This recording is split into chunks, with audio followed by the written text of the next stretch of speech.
welcome to episode 49 of the RF Generation Collectorcast. Oh, I'm so excited because I am your host, Duke Togo, and I am joined by my two best pals in the world, Krabby. Hey, you're back. You said you were going to up your energy level this show, and you're bringing it so far. Dude, I have done so much blow, you have no idea. Oh, my. And also you hear in the background, our good buddy, Bill, you're back. Hey, I'm here. Good to be back. We're so excited to have you. Thank you. Glad to be here. With the last show, we were talking about that, and we recorded, and we were like, we're letting people know it's like, it's not that Bill's not here because we don't want him here. It's because Bill's busy with life and the 500 kids and all that stuff. But yeah, I'm the wolf from Hotel Transylvania. That's actually pretty good, right? Which I know about that movie because of the kids. But yeah, I've seen that. Yeah, one. It just. Have you seen them all? All three? Yes, and I gotta tell you, I'm a big fan of I think part 3 is like on the cruise ship. Cruise ship. Oh man, so good with Mel Brooks. Uh-huh. Oh man, it's crazy. Like some movies you see because of the kids, and you're like, okay, like I'll suffer through it. But like more often than not, you actually find a gem where it's like, oh, this is actually pretty good. I will say Hotel Transylvania, those are by and large the happiest children's movies I'll have to watch. Mm-hmm. It's, when you've had to watch Trolls like 500 times, you're happy when Hotel Transylvania comes along. And it's funny when when you start making friends with all these other parents, like, other preschool parents, and just like out at like, different activities and stuff, you find that you're all watching the same TV shows and movies and stuff. So I never thought I would find other people who like know all these things, but like you just mentioned Trolls, and people are like, "Oh yeah, we're on the Trolls wagon." The pain, right? Krabby, Trolls in your house, you got to deal with that. No, we did Trolls once, and that was it. That was all they wanted. My son's really into How to Train Your Dragon, and my daughter, because my son's older than her, whatever he's doing is cool. So she's really into dragons right now, and that movie I really like, all three of them. You were smart not to bring Trolls into your home. It just didn't stick. We tried it. They didn't like it, so we moved on to the next thing. I have seen way too much of that movie, but yeah, the only decent one, like we own like every goofy Disney movie that has ever made. Like I halfway enjoyed the Hotel Transylvania films. They don't have those.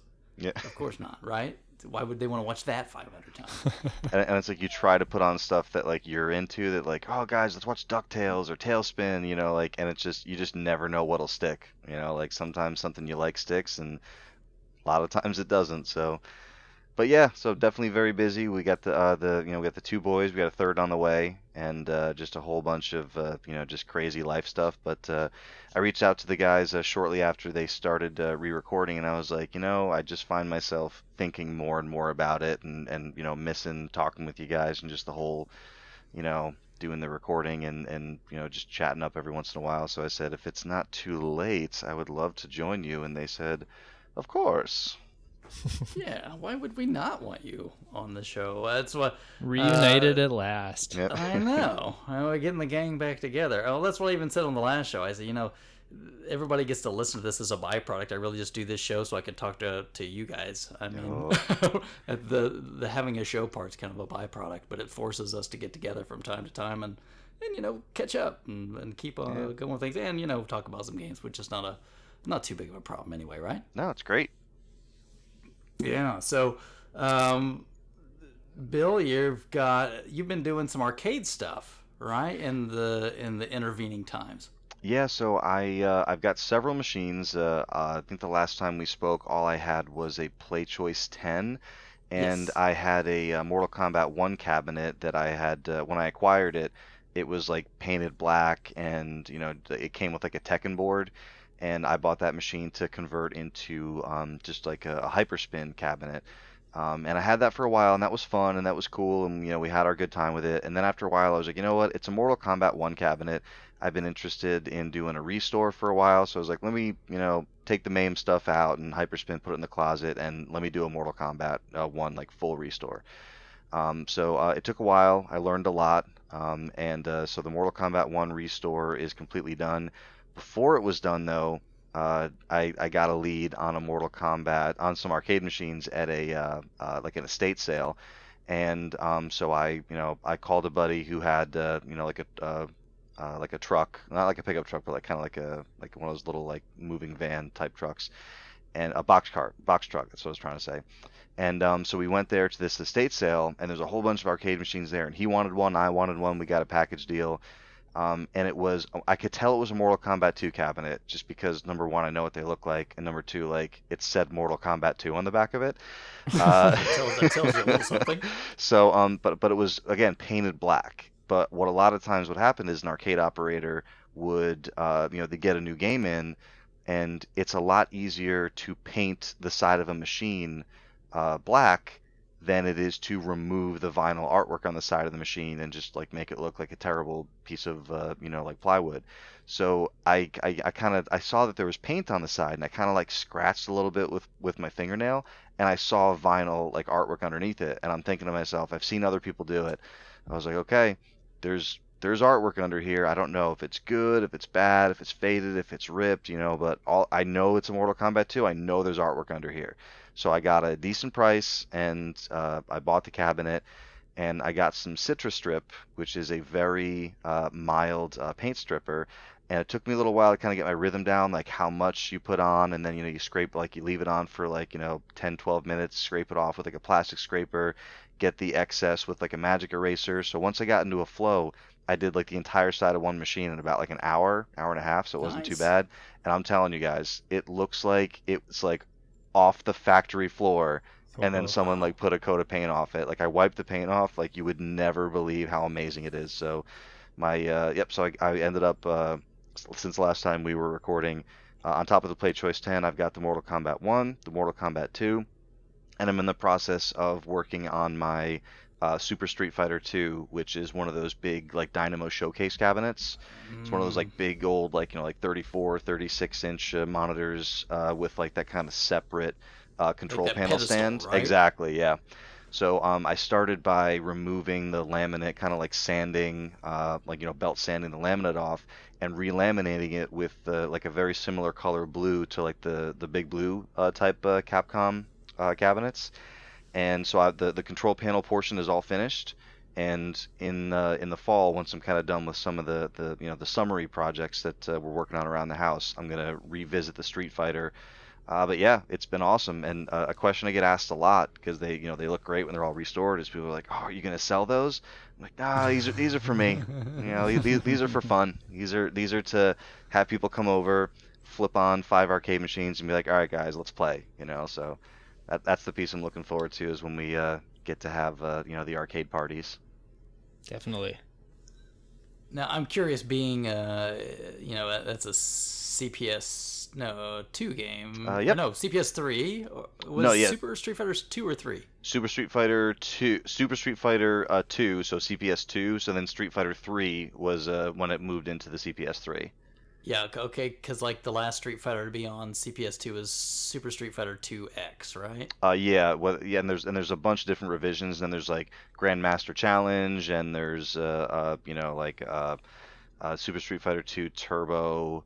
I think it's Super Street Fighter 2 Turbo Grandmaster Challenge was the Japanese one. That was the last CPS2 one, but someone will double check me on that. Yeah, no, I was just curious. I'm wondering what hardware the Alpha series ran on. I don't know offhand, but Yeah, alphas, as far as I know, were CPS2. The vast majority was CPS2. Just a handful were the CPS1, like the original yeah, the original, Street Fighter yeah, 2. Street Fighter 2, like the very original Street Fighter 2, Right, right? like World Warriors. exactly, yeah. World Warrior was just because you see those boards go for sale a lot on KLOV, and it's just just looks like a green PCB. So it wasn't until I want to say, and maybe even Champion, because I've never seen the CPS2 Champion Edition. They might have started.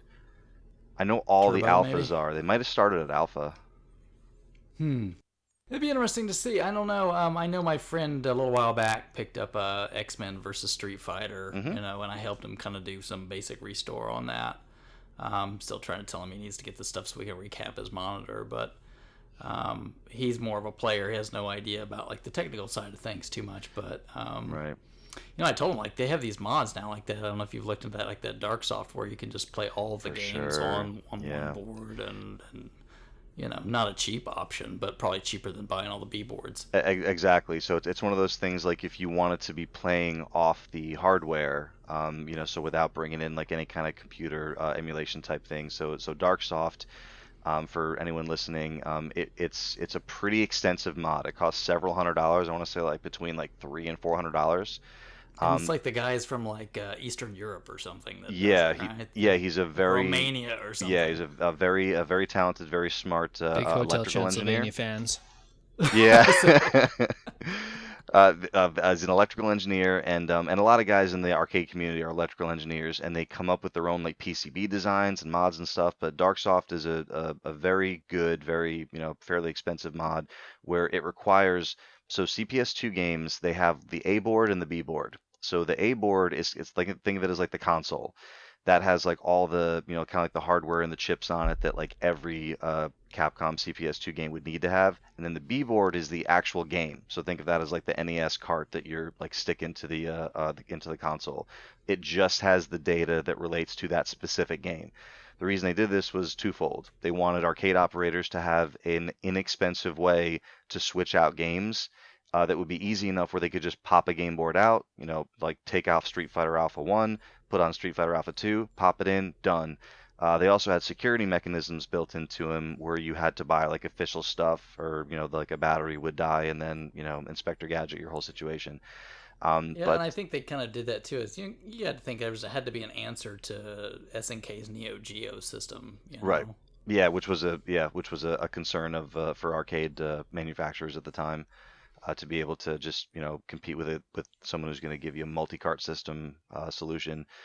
So back to Darksoft. So it requires a B board that you can kind of like sacrifice. Like a dead B board is really the best. And basically you through some electronics wizardry, you throw some chips in here and you solder some wires into some places. And when you boot up into it, you're booting up into like official Capcom CPS2 hardware, but you've taken all the ROMs, like all the game data from all the CPS2 games, and on like this little LCD screen that comes with it, you can select which game to boot to, and you hit OK. It loads the game data from like a SD card into the actual like CPS2 hardware, and then it boots the game up. So it's again like Google it. Like look, there's a bunch of YouTube videos about it. It's not like exactly like Duke said. It's not cheap. It's way cheaper than buying all of those boards because some of them can cost $200-300 just individually. And it's something that I've kind of like toyed with the idea of because like the Dynamo Showcase is a really big like it's like a showcase of a machine. So that would be the machine to kind of throw Darksoft onto. But with more and more kids showing up in my house every couple of years, there's $500. It's not just lying around. I hear you, So but we'll see. I do love that the idea of flashcard technology has come to arcade, and it's not Yep. just that. I like Naomi systems, and a Hmm. lot of these you can get similar setups for. Now, Kirby, I'm curious. I mean, obviously you had all these machines when you had the store and all this other stuff. Did you keep any of those machines? The only ones I kept were a Neo Geo 4 slot Oh, very nice. and a Nintendo Red Tent that needs a bunch of work that I've been putting off forever. I should get started on that soon. And then at my parents' place, I pulled a Galaga and a Miss Pac-Man for my dad, so I get to tinker with those when I go visit.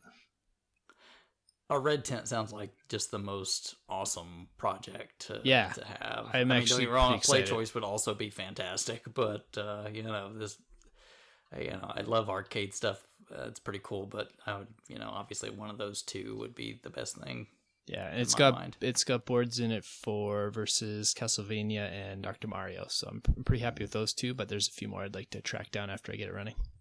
Yeah, definitely. I Yeah. was there's a local barcade that's here, and they've got a red tent and it's got I think it's versus Super Mario and versus Castlevania in it, and I was I was there, and so people started because I was just started playing, and I know how to play Castlevania really well, and Mhm. people start coming around and watching when you're like getting to the end of it, and they're like, "Whoa, man!" Like, yeah, well, I played this game a lot. It's not that big of a deal, Yeah. but okay. And the red tent, it's just like there's so many machines that even if it's like a Donkey Kong or a Super Mario where it's kind of got that like unique look to it that they borrowed for like Fix It Felix, um, the red tent is just such a unique and striking machine. Yes. And you see it the first time you see it in person, like even if you didn't think you wanted one, you're like, oh man, I want a red Yeah, tent now. That's pretty and much what happened with me.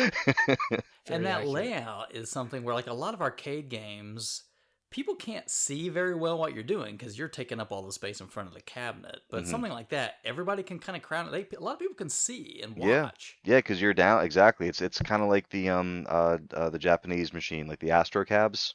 Yeah. Yeah, because those are you're sitting a lot of times on those, so people can stand behind you and see over your shoulder, as opposed to like if you're 6 foot tall like me and people are like, "What's he doing?" I know. And do you remember, like back in the arcades, occasionally some of them would have another TV or a monitor on top of the arcade Yes, cab so you could watch, yeah. like especially like Dragon's Lair and some of those, right? Yeah, and there's a handful of boards, and you'll see like just an RCA video out on them. And for a while, I was confused about that. I was like, why the hell would they have like an RCA video out? Like, there's an arcade monitor. The monitor doesn't have RCA. And then after a while, I was like, oh, it's so they could run video to external monitors for just that reason. So if you ever Yeah, look at an arcade board that has the RCA, just the yellow jack on it, that's exactly what it's for. because back in the days, the arcade, I mean, like when I was a kid and stuff, that's it. You'd crowd around because you'd want to see, especially if it was a new game or something, Mm-hmm. right? And you really couldn't very well. So it was really Yep. smart of them to do that. They would set it on the top, and that way you could watch somebody play. And then, of Yep. course, if you thought the game was cool, like, oh, I want to be next. I want to play this game. Yep. As opposed to, I really can't see what this thing is. I'll just go down here and play this game I know. Yeah, we had the arcade in the Danbury Mall where I grew up kind of playing games. The arcade in the food court was called Time Out, and they would face these monitors like towards the food court. So just sitting there eating, you could look over and like see what games were being played inside, which was a really smart idea. Oh, yes. They knew how to lure the kids in. They weren't hmm stupid. Those were the days too when your parents would just give you some quarters and be like, "Go, let's get Yeah. out. I will come get you later. You stay Yep. there." We actually, I think it was Mortal Kombat 3. There was Mortal Kombat 3 or Ultimate Mortal Kombat 3 or both over the course of these months. But my local movie theater got these machines, and I asked my mom. I was like, "Hey, can you drop me and Dan, my brother, off at the movie theater for a couple hours?" And she's like, "Oh, like yeah, sure." And so she dropped us off. She gave us like each like $10 or whatever it was to see a movie at the time. And then it was okay. I'll see you in a couple hours. And then she came back and she was like, "How was the movie?" We're like, "What movie?" We spent all of it on the We just game. came to play Mortal Kombat. Did you have like an arcade like that, Krabby, where you were at when you were growing up? I grew up even more north than where I'm at now. There was one arcade in the bottom of a bowling alley, and Wow. it was really Yeah. fun. And for where we were, I was impressed with it. But I didn't have any other options. It was just that one. So we got to know the games pretty good. Did they rotate through very often, or was like, no, this is just what you're playing? There was like most of the little pockets of communities up here. There was a company called West Coast Amusement out of Vancouver that would come up like quarterly and service machines and swap some out. So every 3-4 months we'd see some couple new ones pop up. Oh yeah, Yeah, that's Bo- cool. Bo- When Bowling you never Alley see a is new a game, very good it's great. source of arcade games. I know. I still wish. I've never seen one. Obviously they're out there, but I just always the game that always impressed me the most as far as like being an arcade was that the Ninja Warriors, with the three screens Yeah, wide. I've heard you talk about that one a lot. I've never seen it in person. Gosh, I would say I played that, but I was like in '89 or '90 or whatever when they had that for a while, and I've never seen another one since.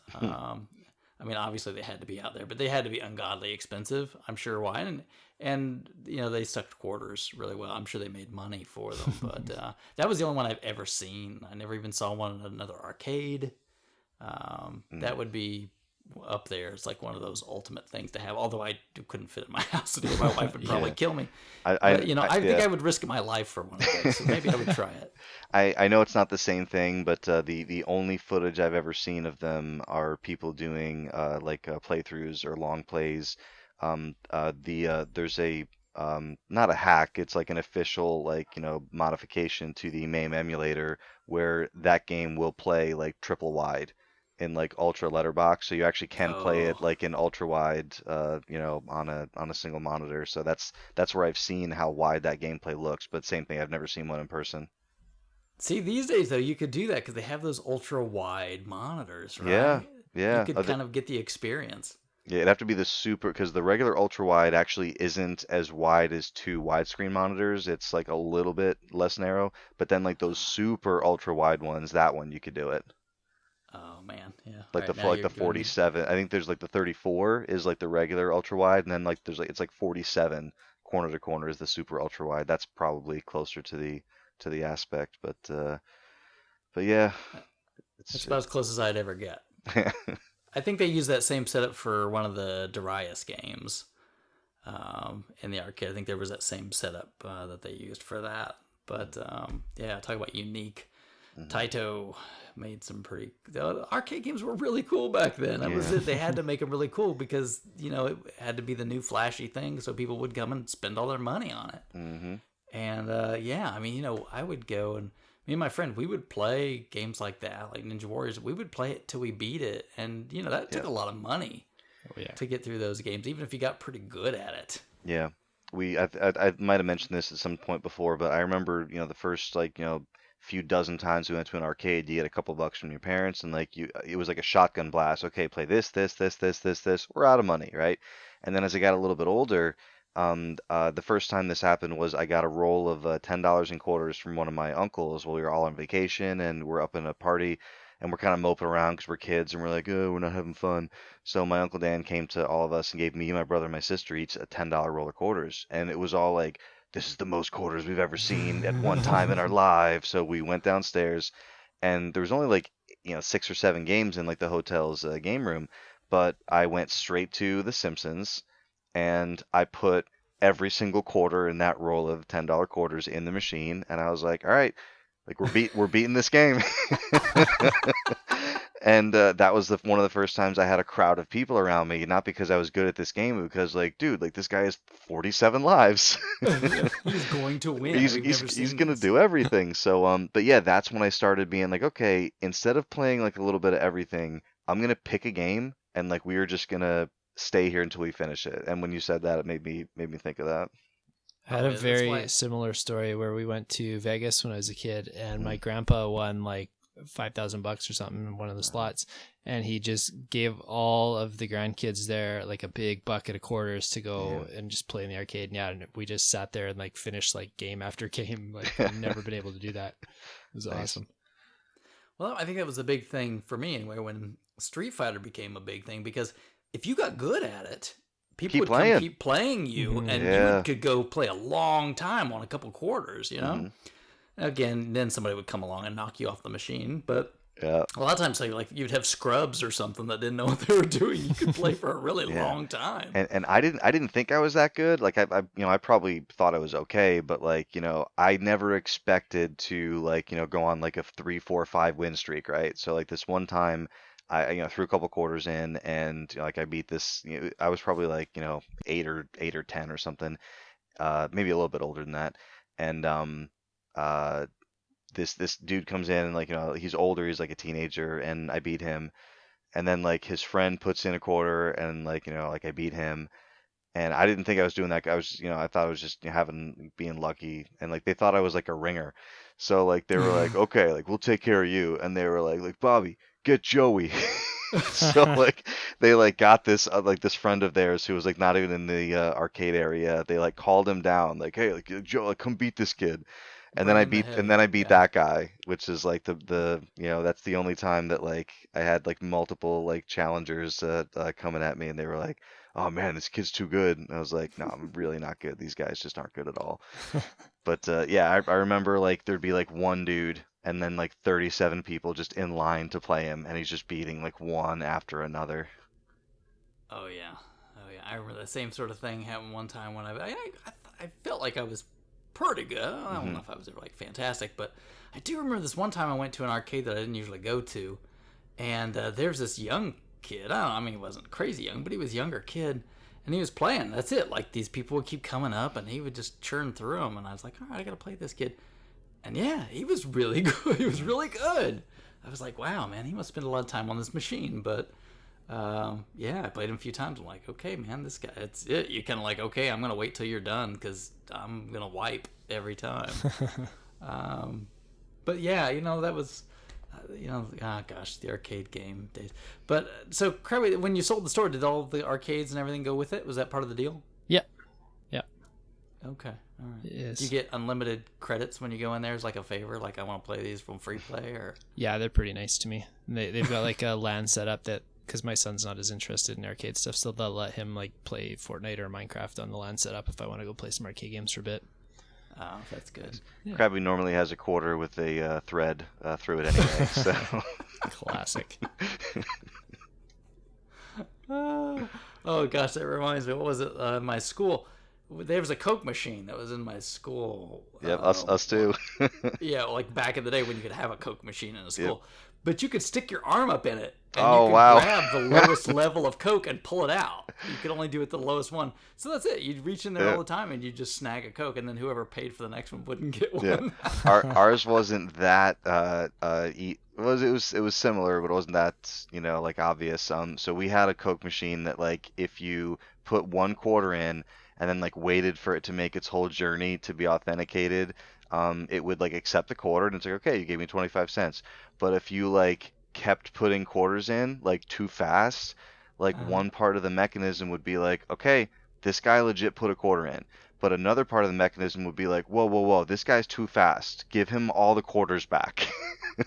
So, but you had to, you had to do it fast enough. So you have to go in like a group of 3. So one guy is like putting a quarter in the machine. The guy at the bottom of the machine is like taking the refunded quarters and like putting them in the quarter feeder's hand, and then a third person is just grabbing the Cokes that come out and like pressing the Coke button over and over again. So it probably looks silly to an outsider, but you would get unlimited Cokes with like 3 quarters, and then you ended up getting them all back. So When you were a kid, you were like, free Cokes, man. Yep, and we probably didn't. The only reason we didn't get in trouble is probably because we didn't then try to sell them in the cafeteria, because then they would be like, whoa, whoa, whoa, can't be taking no money away from the cafeteria. Well, and there wasn't cameras everywhere like there is today. Yeah, You could be a little bit of a delinquent and get away with it. Different times, yeah. For sure. Well, I guess enough of the reminiscing. Normally, this part of the show we would do some Q&A, but we've actually gotten on board this episode so quickly, which is not, I guess, normal for us. But we haven't got the other show out yet as of the time we're recording this. So I didn't want to put questions out and people just spend all the time trying to go like, hey, what the heck happened? I just already gave you some questions. Why didn't you answer them? Copy and paste their last question. Yeah. So we'll do more Q&A next time around. So it'll come back. We're not ignoring you. It's a really fun part of the show, but it probably would have just taken way too much explanation. Yeah. We're just going to skip to the A. Yeah, sure. It's all whatever you want. That's the answer. Yes, no, maybe, yes. Yes, but only after midnight. Never after midnight. But I want Gremlins.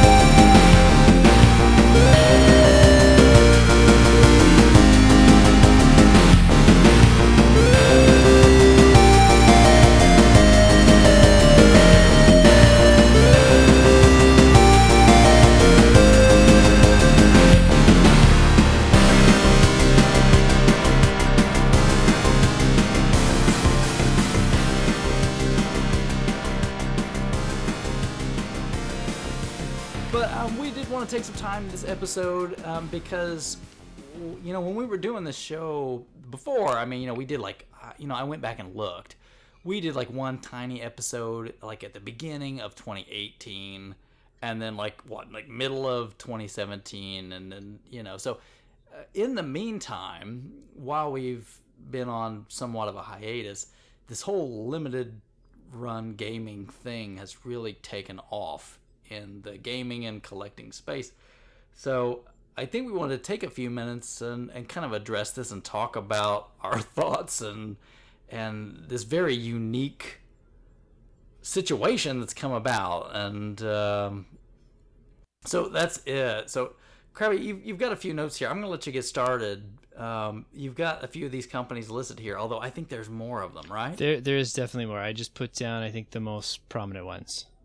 There's at least another half dozen, probably more than that, I'm not aware of too. All right, so you want to rattle some of these off?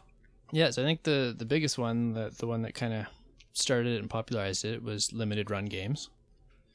And then through them, there's been super rare games, special reserve games, strictly limited games. Play Asia puts out their own stuff like that, and I Am 8-Bit is another fairly big one that focuses more on the retro side, whereas a lot of these other ones, they'll pull newer titles as well.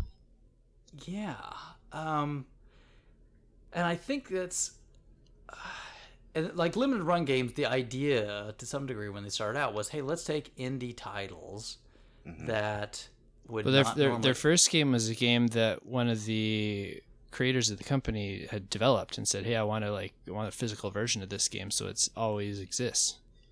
It was his own game he was publishing that way. And wasn't the story that basically like they didn't have any idea if this was even going to work and this might be the very end of the company, but they were just going to try this crazy idea and see what happens, huh? Yeah, that's exactly right. So, like the Final Fantasy story kind of all over again. Yeah. But so with a much less good game. Yeah, just gamble your company on this one last shot because you have nothing to lose, right? You're probably done anyway. I think that's the mindset they had, and they were just like, even if we lose, our game exists for eternity now, like for our lifetimes anyway. Yeah, I can own a copy. But to their surprise, right, it did fantastically well. They sold all their copies. Which and there's small print runs, so they were hopeful, I guess. Yeah, but I'm going to think about this stuff for a minute, because I guess first kind of talking about the platforms, right? Because you've got started off basically with Vita. Yeah, like the Vita being like the prime platform, which kind of makes sense, I guess, right? Because the Vita at that point in time still was not doing really well. And so I'm sure Sony was like, yeah, you're going to pay us to make Vita games? Of course. You know what I mean? Like, we probably have like piles of these things sitting somewhere. Yeah. Please buy them. We got all these cases, all these game chips. Yeah, I mean, if you're Sony, you're probably like, yeah, sure, whatever. Like, I'm sure they had a minimum order quantity, but I'm going to guess it was probably pretty doggone low. Which it was like a couple thousand, right? A lot of theirs are like 2,000 to 5,000. Yeah, they've said the only reason they don't publish on Microsoft consoles is because their minimum order is too high. I've read that same thing. Is that they're like we would do it, but that's exactly the reason. Yeah. And so I'm gonna guess really that again it was kind of the stars aligning to a degree, because I'm gonna guess if this was something like PlayStation 4, and they had done this right off the bat up front and been like, we want to make like 1,000 games, they would have been like, get out of here. You know what I mean? Why would we even talk to you? But since it happened to be Vita, they're like, God almighty, somebody wants to make Vita games, please, right? Mm-hmm. Yeah, yes. I'm sure Sony wanted the software on there. They weren't, other than a few like niche publishers like NIS, like there's not a lot of companies that really supported the Vita for very long. Right, and I mean, the Vita got tons of support digitally. But the problem being there was not a tremendous amount of physical releases, right? Yep. So don't get me wrong, because I know I can hear the Rich and Sean hate beaming down the back of my neck talking about the Vita. But I'm not trying to bash it. I'm just saying physically it was just facts. Just facts. Well, physically it wasn't doing gangbusters selling carts, right? I mean, it's done very well as a digital platform. Yeah, and just put it out there. I really, really liked my Vita. I liked the feel of it. I liked playing it. I thought the interface was super slick. It was my little Final Fantasy machine for a while. I had 10, 10.2 on it. I had 6, and it had a whole bunch of like kind of like the classic stuff downloaded on it. It was phenomenal. It was exactly what you said though. There was not a lot of non-digital game support for it, where somebody wanted to put anything physical out for it. And you can call me the bachelor. Couldn't get rid of my Vita fast enough. It wasn't for me, which is fine, right? Not everything, but I love my Sure. PSP. So it wasn't that I'm just a hater. It's just Hmm. there wasn't. I like to collect physical things, right? That's what I like, and there wasn't a lot of stuff that I like on that machine that was available. Not the kind of stuff Fair. for me. Yeah. I'll allow it. Still, was it a fine machine? Yes, beautiful screen, right? Really well made. And Krabby, you've got some Vita stuff, right? Yeah, I've actually been playing Danganronpa 2 on it for the playcast this month. That's the first time I've pulled it out in quite a while, actually. Yeah, I've had to store my PSP like in a plastic baggie so it doesn't get too dusty when I'm not using it. So that's my keep it. Can't But tell if burn or not. no, really, seriously, I do like my PSP a lot. I've got a lot of really great PSP games, and I think if some of the titles that are like what came out on the PSP came out physically for the Vita, I would have been more on board. I really do like the PSP library. But getting back to this, right? I think that was the end. The stars kind of aligned to a certain degree to let them have this shot. And like anything, right? When you create false scarcity in something, the market responds, right? Yeah, some of those early games they put out, like they've stayed true to their word and they haven't done second runs, and they are super pricey now on the secondhand market. And I think that was a big concern early on, right? That they would.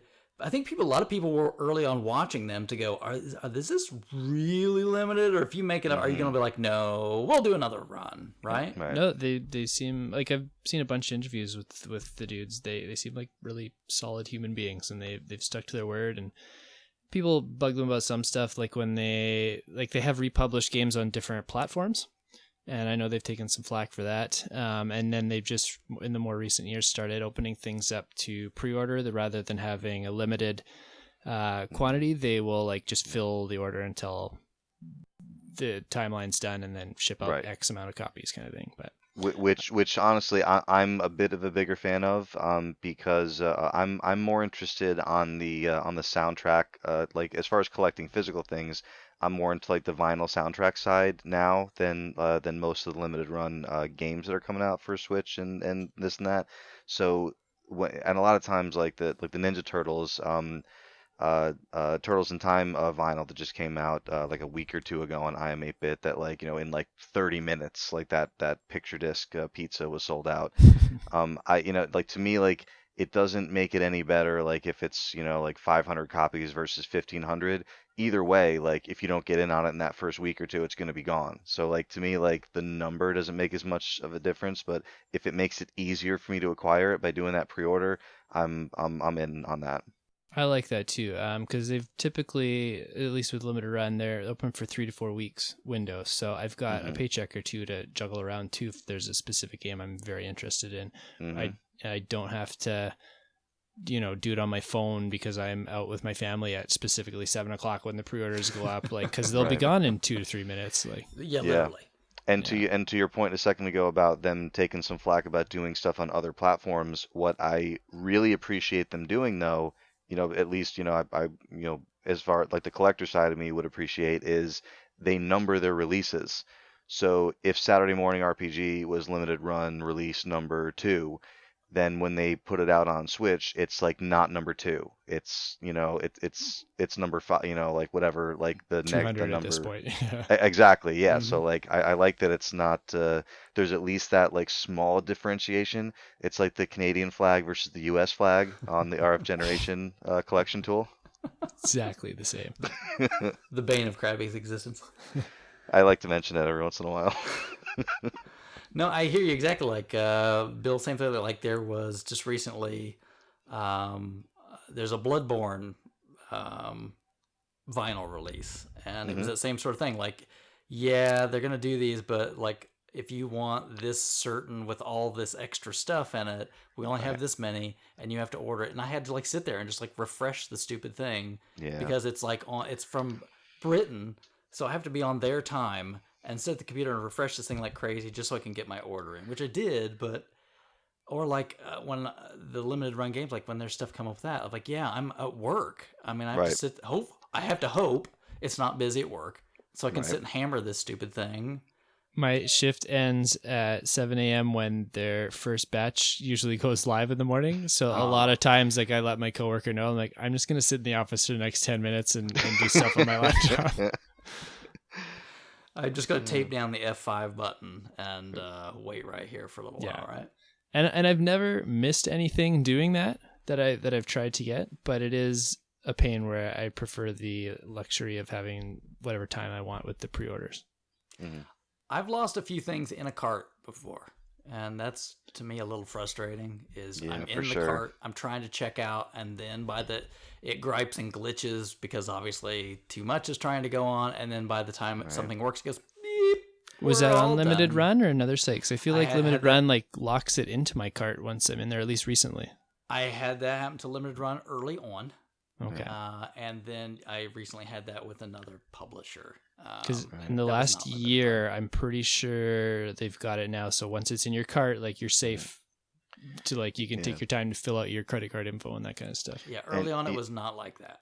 the sites that make me feel good is when you put something in your cart and it says, okay, it's in your cart. It doesn't guarantee you have it, but it also gives you like a timer. They're like, okay, you have 6 minutes or 8 minutes or whatever it is. So then like, okay, I can calm down and like enter my credit card number Sure. correctly.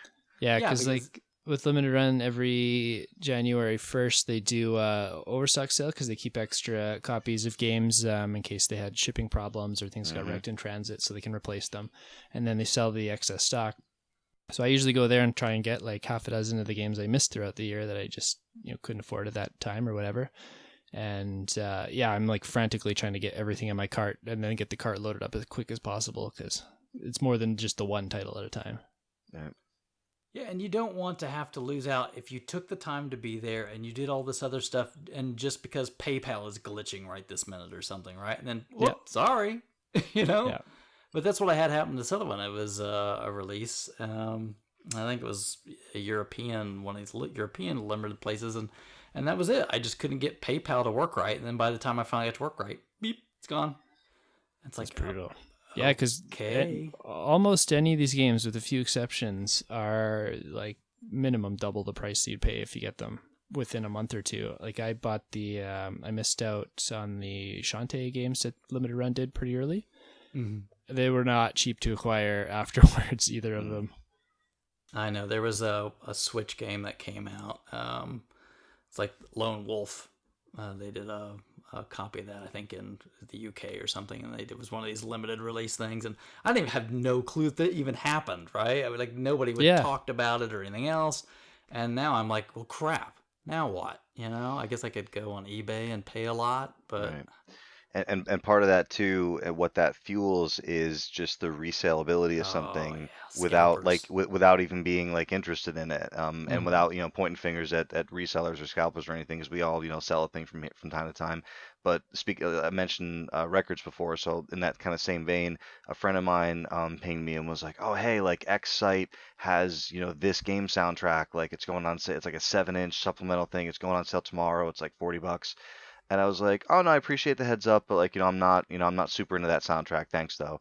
And I don't want to say like, what site it was or but they were like, oh yeah, but like, but stuff from these guys resells, for like twice the price, like in a couple weeks. So like, just get it anyway. So I do wonder how many people out there are just like, okay, just getting it. And then, there was one person at a local like video game trading event that I went to, like maybe like it's probably like a couple of years ago by this point. But it was everyone kind of goes to the game store and you have your little, everyone brings their little like banker box like full of games and stuff. So this one, couple, they're very nice guy and girl. I like them both a lot, but they had just like stacks of limited run games. That's all they were selling is like sealed limited run games. I'm like, dude, What are you doing? Which, So I mean, they try to deal with by limiting the quantity you can order, but Right. I mean, you just have multiple people do it. It's not that tricky. Yeah. yeah. And Um, like putting these complaints aside, if this is the way these companies have to sell their games to ensure they stay in business and keep doing it, I'd rather have these games exist and have a crazy secondhand market than just not have them here at all. Right, but the doing the pre-order method where okay, like you can make your order between this date and this date, it lets like everyone, I feel like everybody wins more in that scenario than like, okay, make your order right now until they're gone. well, and I think that proves the point, right? You don't have to do these tiny runs because you've shown that the pre-order system you've set up works just fine. You know what I mean? So, Seems to be good so far. Yeah, I'm kind of curious if because they still do a good, like a 50-50 kind of split between the two styles. So I'm wondering Mm, if some companies request one or the other, or how they choose which title gets which kind of treatment. yeah. I I'm wonder I'm if it's in the really deal. curious Yeah. about the I don't know if they've released the details yet. I haven't seen them yet, but earlier in the year when they announced like, okay, here's like the next like 900 things we're putting. It feels like they announced like a billion things, but there was a whole bunch of like LucasArts and Star Wars PC games. They had maybe my favorite E3 press Oh, conference of this yeah. last year. It was so fun to Man, watch. man, it So was fun. great. And like for someone like me who like in case I haven't already mentioned it a few times already, I still am interested in collecting physical items. Not as much so as I used to be. The 32X collection is set. It's sitting up there. It's great. It's done. The NES stuff I've kind of pared down to like my favorites and that's it. I still collect any hockey game that I don't have. But my physical collecting is much slowed down compared to what it used to be. But the only thing that Limited Run has my attention on, and I forgot to mention, I'm not all that interested in collecting physical Switch stuff. I just don't think the plastic cases and the cards are that interesting. But that's just me. So I'm not into those. But when they started talking about PC stuff, I also collect big box PC. I was like, oh no. This might not be. And then when they did the what was it, the Shadows of the Empire Yeah, cart with the packaging they threw together for that, I the was old like, Kenner oh, style I stuff was like, for some of God those. help me when they release something that I must have Well, they haven't with said like what really platform some amazing of those are on yet. packaging. Because I'm with you. I'm really interested in seeing maybe picking up like Dark Forces Mm, and X-wing. But they haven't said like what if they're coming out on PC. Are they coming out on PS4? Like, because that seems to be their yeah, preferred platform these days. exactly. Yeah. So and the Monkey Island. I mean, there's so Yeah, many. So I'm super interested in seeing where that goes. Yeah, it's. But we're going back to this whole pre-order versus thing. Like they'll Mm, probably do pre-orders for that, and I'm gonna guess probably because LucasArts went, no, we don't want I three think all the thousand Star copies. Wars We stuff want so as far has many. been pre-order. Yeah, Yeah, yeah. that's it. Yeah. Because they're gonna go, Ex- no, if we can sell 10,000 of these things, daggone it, we want to sell 10,000. to make both types of customers happy though too, they usually put out that like special edition, and that one is Sure. limited, and then they put out the Mm, regular edition, which is game package manual for most of us for pre-order. Which that to me seems like a wiser Yeah, choice. I get it then if you don't get like the crazy, goofy, this million, which is cool. I mean, don't get me wrong, I bought some of those, but I was double and checking before we started. I have 30 limited run games at the moment. wow. okay, I don't have that many. I've And got then a a Does few few does though. does a that few include the sprinkled in from other companies as well, but those ones are just limited run. and that doesn't include the Rogue Legacy that you have ordered and has not shown up yet? No, that one the pre-order actually just closed today as we're recording this. Oh, Those won't gotcha. won't ship for a month or so. You always have Did to you wait did you patiently. did Yeah, you purchase the $12 keychain?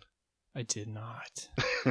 That stuff kind of bugs me a little bit. Like if there's going to be like a limited edition that's actually like the packaging is cool or it's a metal box or something like that. But I mean, years ago at Best Buy when like like Madden 2001 would come out or whatever, like people would come in there, okay, like my kid wants Madden, and I'm like, okay, like do you want this regular one for $60 or do you want like the one with an extra small Madden T-shirt for like 22 extra dollars? Like garbage add-ins like have always bothered me. And when I see something like oh like the game's like oh the game alone $29. Do you want a tiny keychain to go along with it? $43. you know. So like I know it's just like a little extra thing, but it like garbage add-ons bug me. I'm starting to agree with you where I've used to buy so many of those, and more recently especially recently with special editions, like half the content's like digital, and I could care less about that. I'm not giving Yep. money for that. But like Octopath Traveler, I got and I got the special edition for that, and it is gorgeous. It's beautiful. And then I looked at the last like 6 I'd got before that, and like these don't stand up to this. Like I really gotta, and they take up so much room too usually. Yep. The big boxes and stuff. So yeah, I'm being a lot more picky, and even thinking about just tossing out some of those old ones, like selling them or trading them for just the standard editions.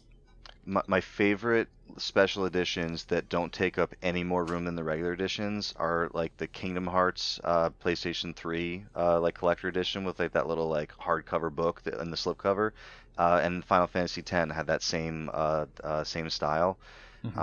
But yeah, it doesn't, like to me, like it doesn't take like some of these big monster, like the Skyrim that come with like the dragon statue, like, or like That's the one Halo I gave away helmet. recently, actually. Yeah, or like the Halo helmet, like that, like was supposed to be like they were talking about before. Like, is this really limited? And then like you see Halo helmets like at every single trading event like you ever go to. So and I don't know if it's a product of being older or just that I live in like a relatively small house that keeps getting more roommates. And like there's just not as much room to just keep putting stuff in the house, even though it's small stuff. So I find myself just wanting less quality things as opposed to more tchotchkes. I still like the knickknacks. Like Catherine is one of my favorite special editions, where it came in like the pizza box with like boxers and the pillowcase and everything. It was all this stuff that was like really celebrating the game in it. It didn't feel just thrown together just because, like, what does a keychain have to do with Rogue Legacy? Like, nothing. Right. It felt curated, like someone cared about like putting that experience together for somebody. Perfect word for it. Yeah.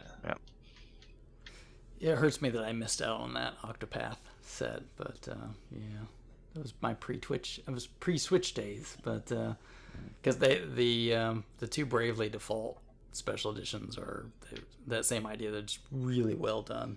Doesn't one of them just have like a pack of playing cards in it? No, they've had like art There's books and other the stuff too, soundtrack and a nice box that it comes in, and yeah, no, they're nice. But I mean, I guess there we're pointing fingers is Nintendo's done this for quite a while, and I think has also upset some people, right? Like, oh, this is only gonna be sold at the New York Nintendo store. Oh yeah, exclusive. Exclusive things to that, like, location end up in is Target. frustrating. Yeah, like, no, if you're not happen to be here, you have no chance of this thing at all, Yeah, they did that with like Mario Kart 8. They had a really cool special edition with like a blue turtle shell kind of trophy thing with it, and yeah, like that was the only place you could get them. Yeah, I know. My friend unfortunately passed away about a year ago. He had that. He bought that on eBay. He paid a lot of money for it, which is kind of it kind of killed me. You have to. Like, I can't even get those in my country. Yeah, it's kind of nuts. And I get it. It's a publicity thing for them, but I don't know. At least these limited run game stuff, they're sold online. You have a shot at them. Yep. But and that's the thing. I think everybody's got to watch out for these things, and I need like a website that's just I can put one of these things in that will alert me, like, "Hey, you idiot, watch out! This thing is coming." When I was doing a little bit of research for the show, I found a website that does that, and they had all these disclaimers on it that were like, "We miss so much stuff. Like, please email us when we miss things because we can't keep up." Oh, there's so much of it. I know, like there's I really want to try to get Metal Wolf Chaos that's coming out physically. But my chances of remembering that exact date and time when it goes on sale are probably not high. You know what I mean? Yeah, it's. I know this is like way off topic, but just when you talk about like an aggregator like that, like I used to like I was in a position in my life where I needed like clothes, like my wardrobe was like old and ratty and falling apart, and I never buy clothes for myself. And I'm like, okay, I need some more T-shirts. And people were like, oh, you got to check out, Ripped, or oh, you got to check out Yeti, or oh, Busted Tees is good, oh, Threadless is good. I'm like, guys, I can't be going to like 90 and they're like, oh, they all have like daily deals, so there'll be like like one like $5 shirt every day. So I looked up, I was like, how do I find like all these? So there's a website it's called Day of the Shirt, and it Oh just boy. aggregates every T-shirt's like daily deal. But it's exactly the same thing. Like when there's so many places doing like timed releases, special releases, you got to sign up here, get in line here, only on our mailing list, exclusive email code. It's like you drive yourself crazy just like trying to get in a position where you can get the stuff that you actually want. Yeah. And I don't know if that enhances anything. I don't know if, I guess what I'm trying to get to is a lot of these things I do end up getting what I want because, Hmm. most of the time if I want something, I'll be in that first 3 minutes and inconvenience Yep. myself. But I have to ask, am I happy about the process? Hmm. Do I enjoy that system? Not Yeah. really. I mean, I like the Sometimes product. sometimes it's frustrating. Like right now, like I mentioned the January 1st sale that Limited Run does. Mm-hmm. So I grabbed a bunch of stuff there, like 7 games, I think it was. Wow. But they also had the pre-orders up for Celeste, which I knew I was really interested in. Mm. Because that is on the same cart as the other games I got in January, and I'm still waiting for them to print Celeste and ship the whole bundle. So there's like eight games they're holding on, and it's going to be But October by the dude, time I get everything. I mean, but like they have all this stock. Their goal is to get rid of it. They have to know that this is gonna happen, right? Like they wouldn't just give you the option, like, hey, like, do you want to pay an extra $5 and like we'll split it in 2 boxes? Yeah, I haven't pushed them on that, Man, but I did like message them just to make sure like they didn't forget and they're still waiting in their oh shipping man, warehouse. there's You just really a think they're box with a holding on to those maple things for leaf. 10 months? It's what I've been told in the Oh, last 2 months. so there's just a box with a maple leaf on it, like in their attic, like, Yeah, right? It'll cobwebs at this point. Yeah, eventually it'll get there. Man, that's well, because I mean, you deal with it on Amazon, right? Like, if yeah, you order 10 things, or like, do you want us to like ship these like as they become available, or like how do you want us to do yeah. this? Store But them. that's No, funny. because like and it's not entirely like Celeste was supposed to be out a lot earlier in the year, but then the company said like, "Hey, we're doing this other DLC," and Limited Run's like, "Well, we'll hold the game back so we can get everything. Once that DLC's out, we'll put everything on the cart so you don't have an incomplete package." So Mm, I'm happy to wait for that to be complete, but yeah, it just kind of mhm. stinks that all this stuff got attached to it. Yeah. Yeah, I like. Don't get me wrong. I like the company and I like what they're providing because without, well, I would say in the past without it they wouldn't exist. But now there's a million companies doing it, so it probably It's wouldn't. crazy how quick everyone else popped up like after they had a good first year. There's money to be Insane. made, and their formula is not very tricky to copy. Yeah. No. Yeah. And they can't do every game that's out there, yeah. They can't keep No, up. which brings me to another point that I want to talk about is we're getting to the point now where there are different limited release companies in different regions releasing the same game in limited quantities for each region. Have you guys seen this? Europe, I've seen that a few times in. Yeah, and Play Asia has done that where they'll sell one that's then coming, somewhere else. Maybe the title gets changed a little bit for a different audience, but it's like you kind of at some point you're like, I don't, if I look and Play Asia says I'm selling it and I'm the only one selling it and it's a limited release, you kind of start to go like, well, should I get it or should I just wait and see what happens on the American side of things? You know what I mean? Hmm. Yeah, to go back to Bill's vinyl, I did that earlier last year. There was a German company putting out a press of the Earthworm Jim soundtrack, Mm. and it was awesome. And it took me forever to get it because they had issues with my address, and one got lost, and they had to resend another one.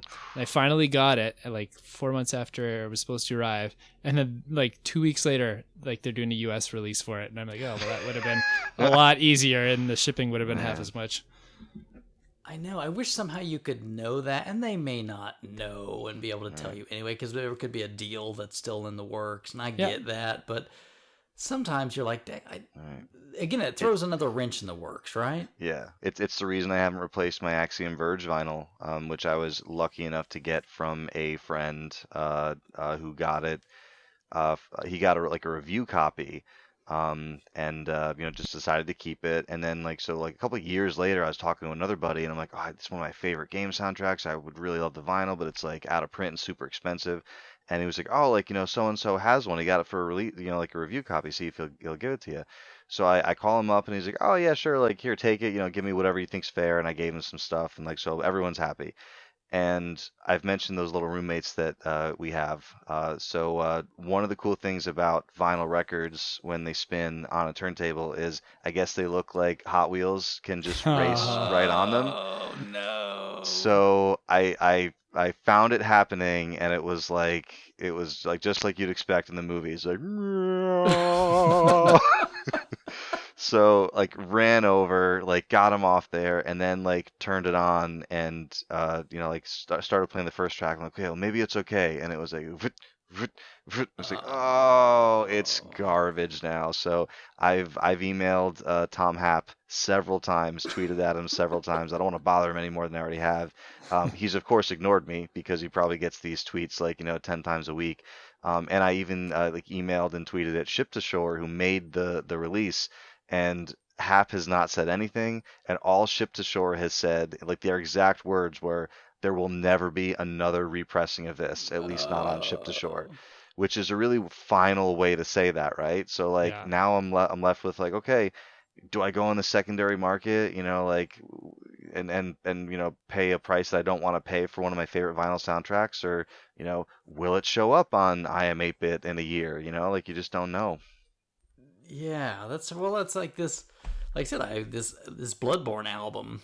You know, I have no idea if they'll do a U.S. release of this thing. I don't know if Hmm. somebody probably did a deal with Sony Europe over there, but Just gotta wait till they announce Bloodborne 2. Then there'll be that Bloodborne hype again. yeah, I Exactly. could dream, but I mean that's it. It's so fractured around the world, and certain people have publishing rights here, and they'll sew them up, but they're only sewing them up for their region, right? Yeah. So that's the confusing part with all these because a lot of these companies are in different regions. So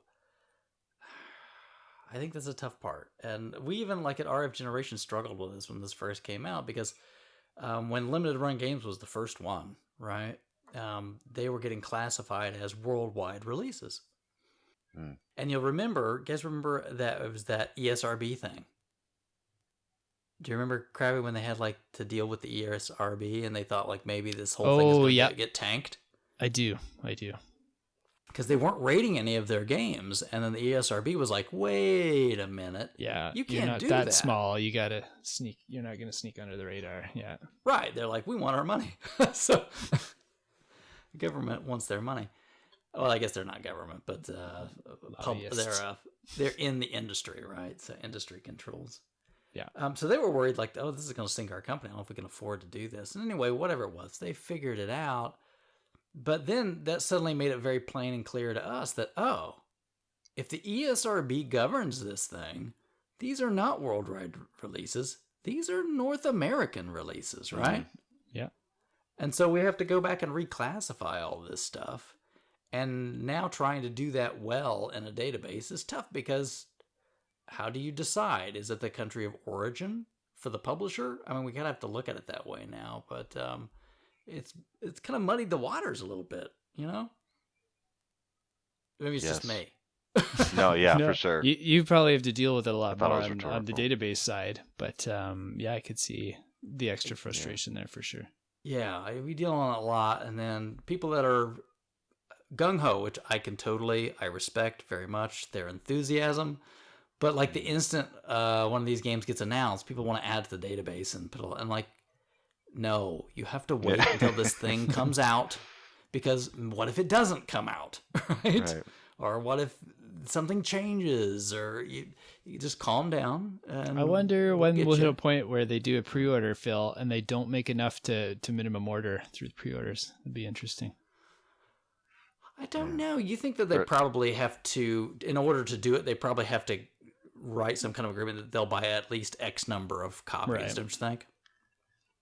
it Whether they kind of sell reminds or not. me of like people who like are like reviewing games on like Amazon and like whatever site like months before they release. Like that obviously haven't played them. Yeah, like let's just it's and but Duke's right, like it's just enthusiasm. Like you're thinking about the thing, you're It excited it's is. there, you want to put it in the database and you want to click that button as soon as like you want to like add it to your collection and make a note that says pre-ordered. Yeah, So I like want that in my wish list, so I'm right. ready. And like I said, I totally get the enthusiasm. Oh, it's the same sort of thing. Like, yeah, I'll go on Amazon, and there'll be like questions and answers already about a product that doesn't exist yet, and you're Yeah, like, wait a minute, how or do well, you? like Kingdom Hearts 3 forever. It was like 5 star, 5 star. This is the best game series ever. The game's like 2 years away, dude. And Yeah, that's it's such like a weird development. Like that was totally up in the air at that point too. Yeah. especially when there's not even like box art. It's just like a black slate with the name of the game That printed. that's the best is when the box art says December 31st, Yeah, 2021. yeah. I don't know, but so I'm curious to talk about this. So, Krabby, you said how many of these do you think you've got? I've got 30 limited run games, and then just with the sprinkling I've got of other publishers, I'm probably somewhere between 40 and 45 total.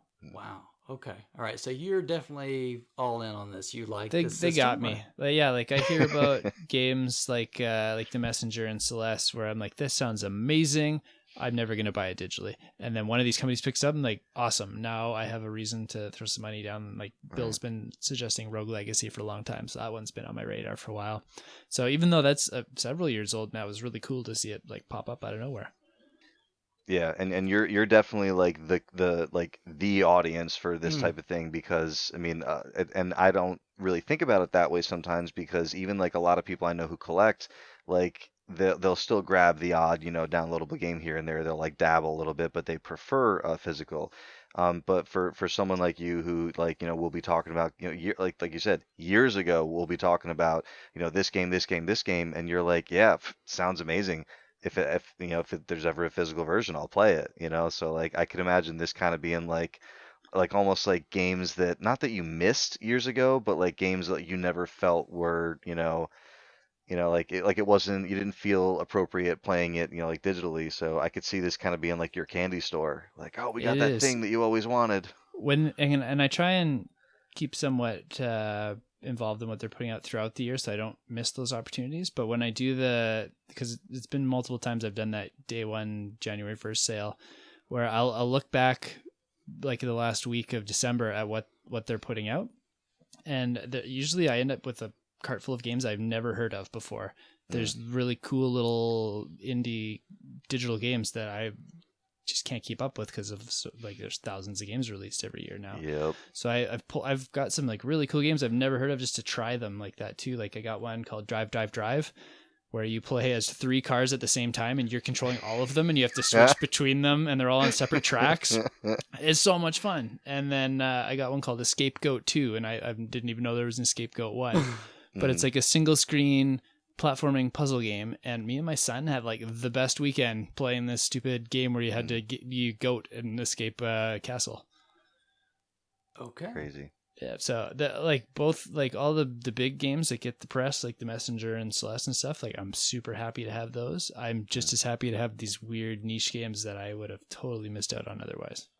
So has there been anything that has showed up from them yet that you played and you were like, this isn't all that I was hoping for, or you're like completely satisfied with almost everything you've tried so far? No, you got to curate it. There's a lot of junky ones too. I'd say it's almost like 50-50.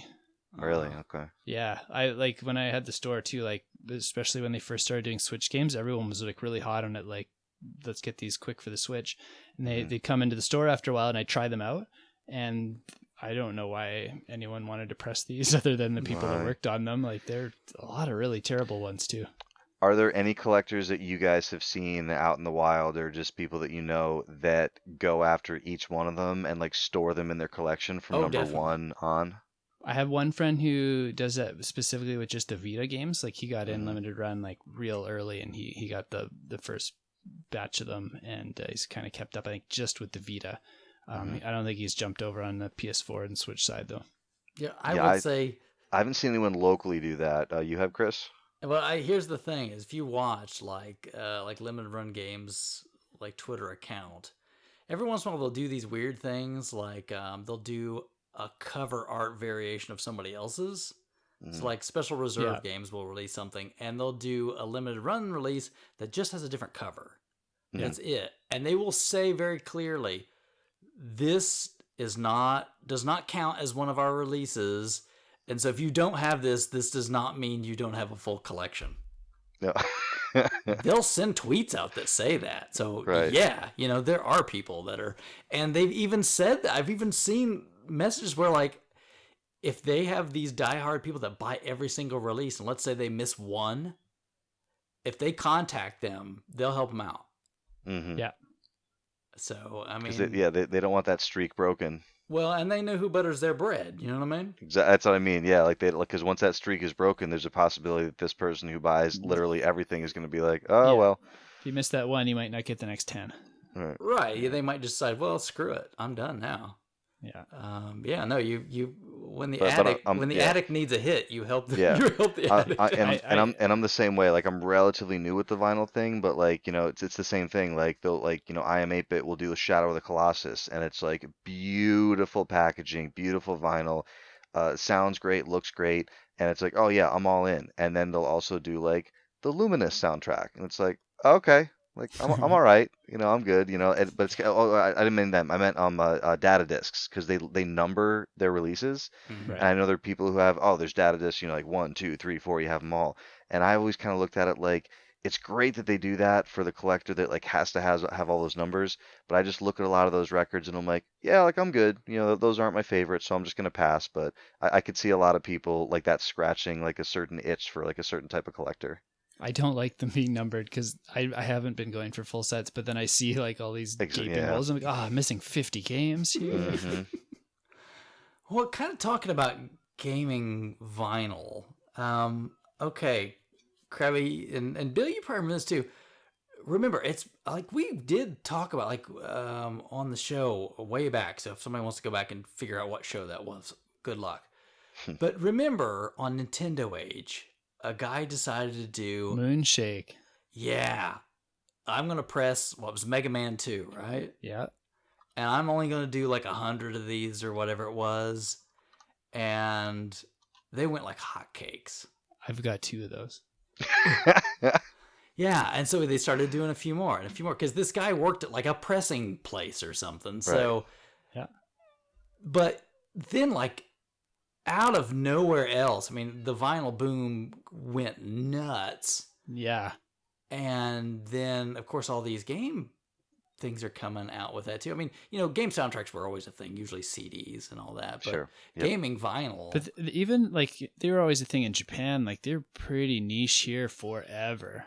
Yeah. But now, I mean, it's like vinyl though, right? It's gone just bonkers. Yeah, I go to cons up here now, not like gaming cons, just like general pop culture cons, and there's vendors that just have game vinyl soundtracks and CD soundtracks. Like it's crazy to me. Which, to me, I mean, honestly, as a kid that taped like Nintendo music on a cassette deck from his NES, yeah, that's awesome. Yeah, I totally used get to when I bought the Lunar 2 special edition for PS1. It came with this soundtrack, and that thing is so beat up because I used to listen to it in my car all the time when I first started driving. Right? Oh yeah. Oh, you That's remember probably like for a while when you could order like the Final Fantasy VI soundtrack from Square, which Yeah. was still when it was Final Fantasy 3. You know what I mean? And they were like these just very random stuff you could get here.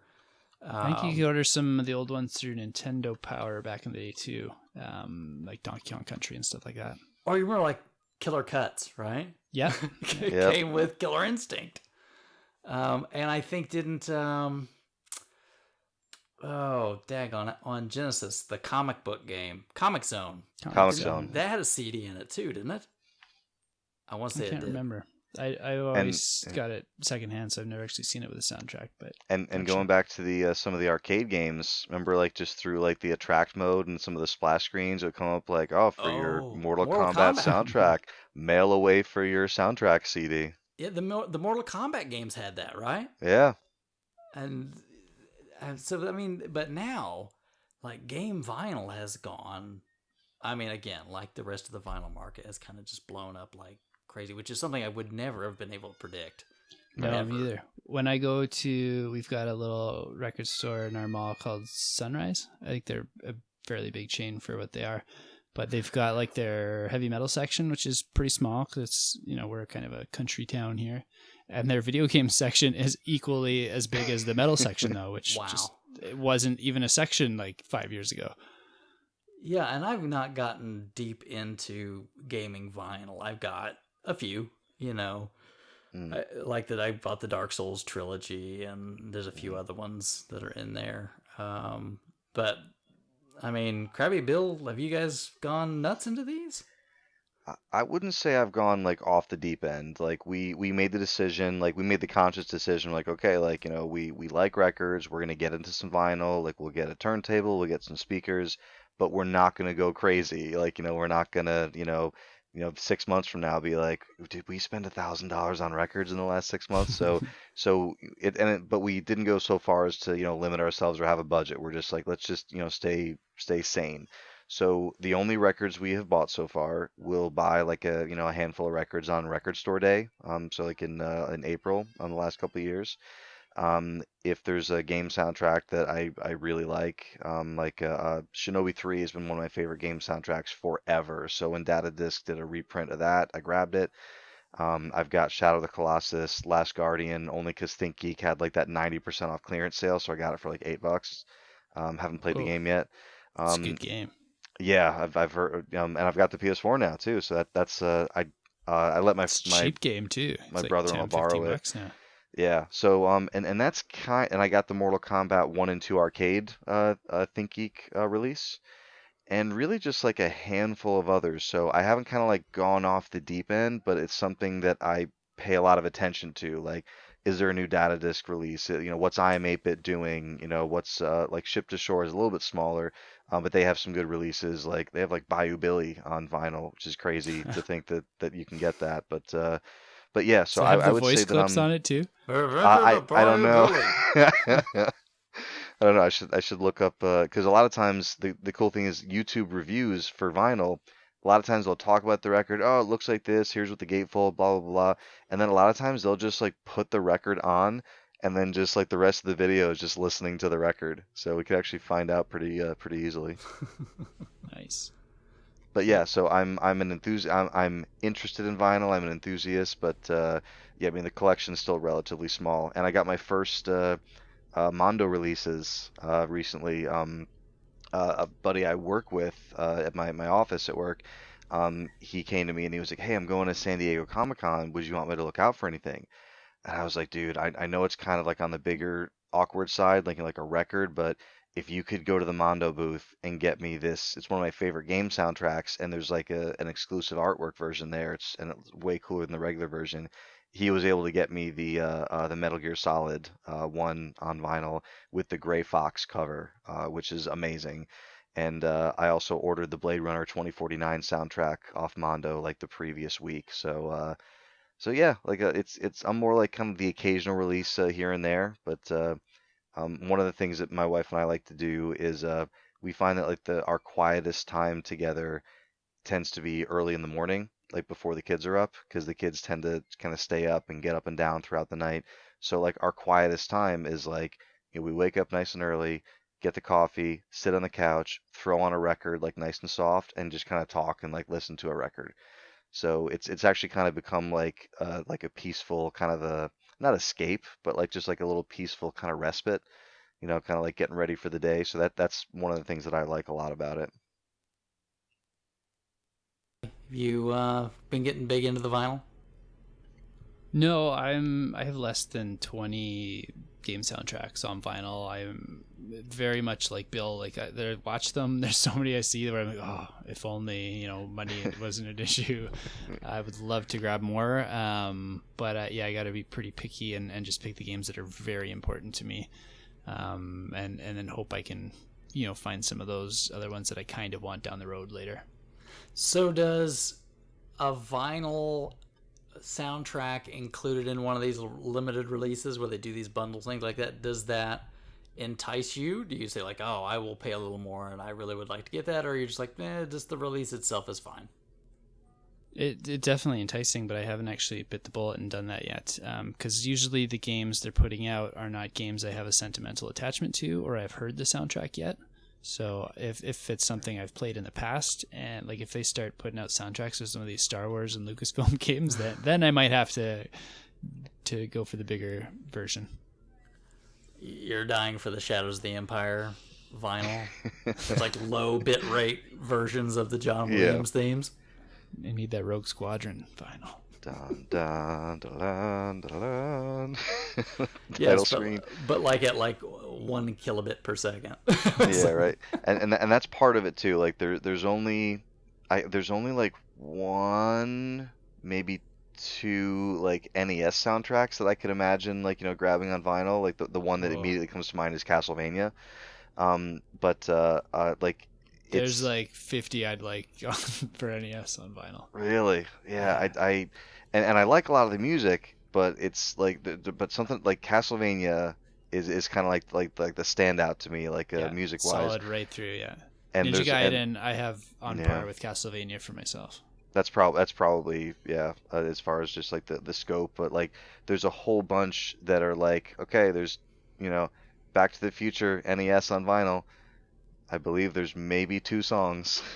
Well, that's when they need to just do like an LGN vinyl or like a rare vinyl or right, like a compilation or something. Just yeah, a composer sure. do like a David Wise vinyl or yeah.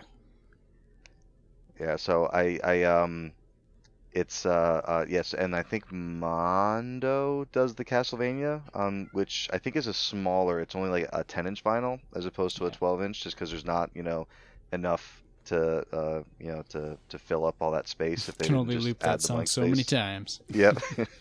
Which is weird though, because I'm like, well, like, because all the songs just repeat in the level, so why couldn't they just play a song for longer? But yeah, the I mean, I think it's, so. Would you say you have did you say 20 or okay? Less than 20, yeah. That's still a good little chunk. Yeah, I'm really happy with all the ones I have. There's no like filler there. And also, Chris, your original question was, does being part of a limited release entice me more to buy the vinyl than if it was otherwise? Well, would you say, I'm going to get this limited run game because it comes with the vinyl and everything else? Oh, gotcha. So if the vinyl was only available in a bundle with the game, yes. If it was a game that I really was into, or like a series, let's say, like like if you do like TIE Fighter, X-Wing, and X-Wing versus TIE Fighter, like together you get like a double vinyl with like music from all 3 of those games, like 100% like yes. But if it was it probably just depends on if that's a vinyl that I really wanted, because at the end of the day, like even if I don't keep the game, I'll be able to move that, so but a little bit of it comes down to price too, because like Skyrim's one of my favorite games, and the vinyl's been available for a long time. It's $90, which when you think about it, it's 4 LPs. So when you think about it that way, it's like, okay, you're getting 4 records, and it's a really attractive package, like just a handsome looking like box and everything. But at the same time, like it's $90, right? Yeah, it's not so change. and the same thing for Final Fantasy VII and the what was the soundtrack they just announced that it comes out? There's like it's not even the whole Final Fantasy VII soundtrack. It's like songs from Final Fantasy VII on one picture disc, and then like songs from, it's either Final Fantasy VII Remake or like one of the other, like Advent Children, or like one of the other ones on a single picture disc, and it's like $100 for like these 2 discs. I'm like, dude, first of all, like $100 for 2 records is like entirely too much. I don't care who you are. And also, like, there's this kind of stigma Squaresoft knows they'll sell though. Yeah, they do. But like there's like a stigma in the audiophile segment of the vinyl community that doesn't like picture discs because they don't think they sound as good. Because you're not listening to a needle on vinyl, you're listening to a needle on a piece of plastic that's been molded over a piece of paper that is pressed into a piece of vinyl so that you can have a picture on it, right? Interesting. So, I've never heard that. Oh yeah, so a picture disc. So whenever you see like a record that's actually got a picture on it, the core is vinyl, and there's a piece of paper, like a photo that sits on top of it, and then there's like that clear coat that goes on top. So they press it the same way they would vinyl, but the needle is running on that plastic. So I've got a few. I've just never thought about the process. Yeah, so I have a few too, and I've listened to a few of them, and I mean, I don't have like $1 billion turntable. I have a turntable that's probably a couple $100, and I have a decent receiver and some decent speakers. It sounds fine to me, but I think it's a question of durability over the long run. Like how many plays can you get, with the needle scratching on this piece of hard plastic versus, vinyl.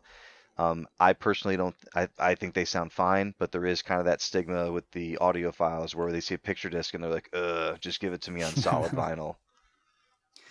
I don't know. I'm sure somebody somewhere is like, vinyl. Oh, I want to go back to shellac. You know what I There you mean? go. Yeah, just get the like the cans. What do you call them? Like the little cylinder. Yeah. Um, so yeah, I think that's like I've seen these limited run places. They've figured that out too. They're like, oh, okay, let's do a package with all a vinyl release, and Yeah. they're smart. They know how to kind of bundle and do these kind of super bundles, and they don't do very many of them, which I would think has to drive a lot of the price because I would imagine pressing records is probably not cheap, right? Right. And doing an even smaller run of pressed records is probably really not cheap. Shipping records is weird too. Yeah, you always have to kind of get the big box. That's Yeah. But okay, so this is all going on. This. What do you think the future looks like for this? Do you think this has life, or are we so close to digital only consoles that this is just going to be a flash in the pan and that's it? I think when we hit digital only, this explodes. Like I think it's gonna just simmer where it's at for a while until we hit that. Like Google Stadia takes over, and then there's just gonna be, at least for a good 10 years, there'll be an audience that just craves the stuff that grew up with it until all those people get too old and die off, and the young kids that grew up with just digital won't care. That was the piece I was waiting to say. I'm right on board with you. I think this continues for as long, as it's sustainable in its current form. And when my kids who, get jobs and start buying stuff, when they were presented with like, oh, a limited run game, it's $40 for this downloadable for this game you could have downloaded for $8 4 years ago, they're gonna be like, yeah, I don't care. I just want to play the thing. I think it's going to be a long-lasting enterprise, but by no means permanent. It might take like 30, 40, 50 years, but I think it'll go strong for a while, and then it'll die down when the young kids that take over don't care. I kind of would tend to agree with you, but then again, I never would figure that 18-year-olds would suddenly want to start buying vinyl records that never grew up with vinyl records. You know what I mean? But I don't think they're buying vinyl records because they grew up with vinyl records. I think they're buying vinyl because it's a thing that's kind of like, I don't want to say trendy, but it's a thing that's kind of like coming It's back. You trendy. can And it's say it, Bill. It's okay. very I'll trendy. I'll say it's trendy, and like, well, they sell them at Urban Outfitters, right? So like, it's a thing where like, like, come over to my house and listen to my records, So like, but I don't think they're doing it because of any nostalgia. Whereas I think the people who are doing the limited run games are absolutely people who grew up like physically owning music and wanting to physically holding games and like wanting to hold those games in their hands and have that tactile, like relationship with that game, as opposed to people who are buying vinyl are just like, oh, vinyl is cool right now, and that's why I'm buying this. Yeah, unless there's some major issues with digital distribution in the future, yeah, I don't see that changing at all. And see, I would say just like we've had a resurgence of the physical, I would assume at some point in time there may be this resurgence of the game physical. Hmm. You know what I mean? Like somebody comes along and goes, Is this it though? "This isn't it." I think Oh. it's something that happens after digital only. The same thing that's happened with like music. You know what I mean? If you don't buy a vinyl record these days, like a lot of times you can't even get a CD anymore. If Right. if you want a physical copy at all, it's going to be vinyl, or even crazier now, in some cases, cassette. Cassette Big is again, yeah. so the Cassette is vinyl making a resurgence, comeback. like, yeah, the vinyl resurgence, like I kind of get, like, just like the all the factors that kind of go into it, like, oh, it's vinyl, it's cool. I 0% understand the cassette resurgence, and it's It huge. I Yeah. was listening to this heavy metal channel on YouTube a little while ago, and they were talking about why it's so huge in Canada here anyway. And it's because bands can cut their demos for dirt cheap compared to any other format, even digital, that they can sell at their shows too. So lots of bands are the ones pushing cassettes more than the fans. It's interesting. I hadn't heard that. Yeah, cassettes sound terrible, people.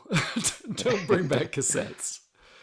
But But yeah, so Duke, you're thinking that this is not the resurgence of physical, that we got to get a little bit further, because yeah, everything that you see, like like there's like yeah, all the sales reports and stuff, where like Microsoft, Nintendo, whoever, like they always show these trends of like, okay, like the sales, they're they keep going more and more and more and more digital and less and yep. less and less physical. Just in the last 2 weeks, Sony said for the first time in their history that their digital sales went 51% and their physical sales were 49. It's the first time it's Right. ever passed it for them. Yeah. But what you're saying is it's got to get further. It's got to get to like, Yes. like 75, 85, 95%. And then people are going to be like, where's the thing that you used to hold? And you think that that's going to be Not even the that. time? There's going to be a generation that goes, I never had a thing to hold. Mm-hmm. I Do you want think a thing to hold. Do you think there's going to be the same kind of weird mentality when things go totally streaming, where people are like, I just want to download it on my machine. I don't want to stream it off your cloud. I need to own No. it again. Yeah, I so not download it. They'll want to say, I want to touch a thing. right. I So enjoy this thing so much. I want to have a physical manifestation of it in my life. So you made me think of what my father-in-law, who I'm sure will be listening to this eventually, would say about. So he got a decent gaming PC a number of years ago, and I introduced him to Steam, and this is how it works. And he would always fight with it. He's like, I want to hold a thing. I want to have a thing in my hand. I want to put that thing in. I want to play that thing. And I was like, well, you can buy physical PC games. It's harder to do because there's not a lot of stores that carry him, and GameStop is kind of a crapshoot. But he really wanted BioShock Infinite, so he's like, okay, like so I'm gonna go to a store, I'm gonna buy BioShock Infinite. So he went there, he bought it, he opened it up. There is a disc inside that says BioShock Infinite on it, and then you put that disc in, and then the disc is like the program starts up, and it's like, okay, enter the Steam code that was included with your physical package. And he was like, why is there even a disc? So he puts the Steam code in, and the first 4.5 gigabytes of the game is on the disc, and it just copies to the hard drive. And the rest of like the 18 gigabytes downloads, and it just plays on Steam without need for the disc. And he's like, but I want to play it off the disc. And I was like, Yeah. well, it's not even like that on consoles anymore, because the game's got to install, right? Like nothing except for like Nintendo Switch and like other cart-based systems, like nothing really runs off the disc. So to your point of like, you know, would someone want to download the file just to have the file on the machine? I would agree that like no, like that person wants a physical thing that it's gonna like play live off of, even if it's like a mini disc. Yeah. I meant more like when you have those moments like when your internet goes down and you can't Mm-hmm. stream, but if you had the game downloaded on your hard drive, you could still play it.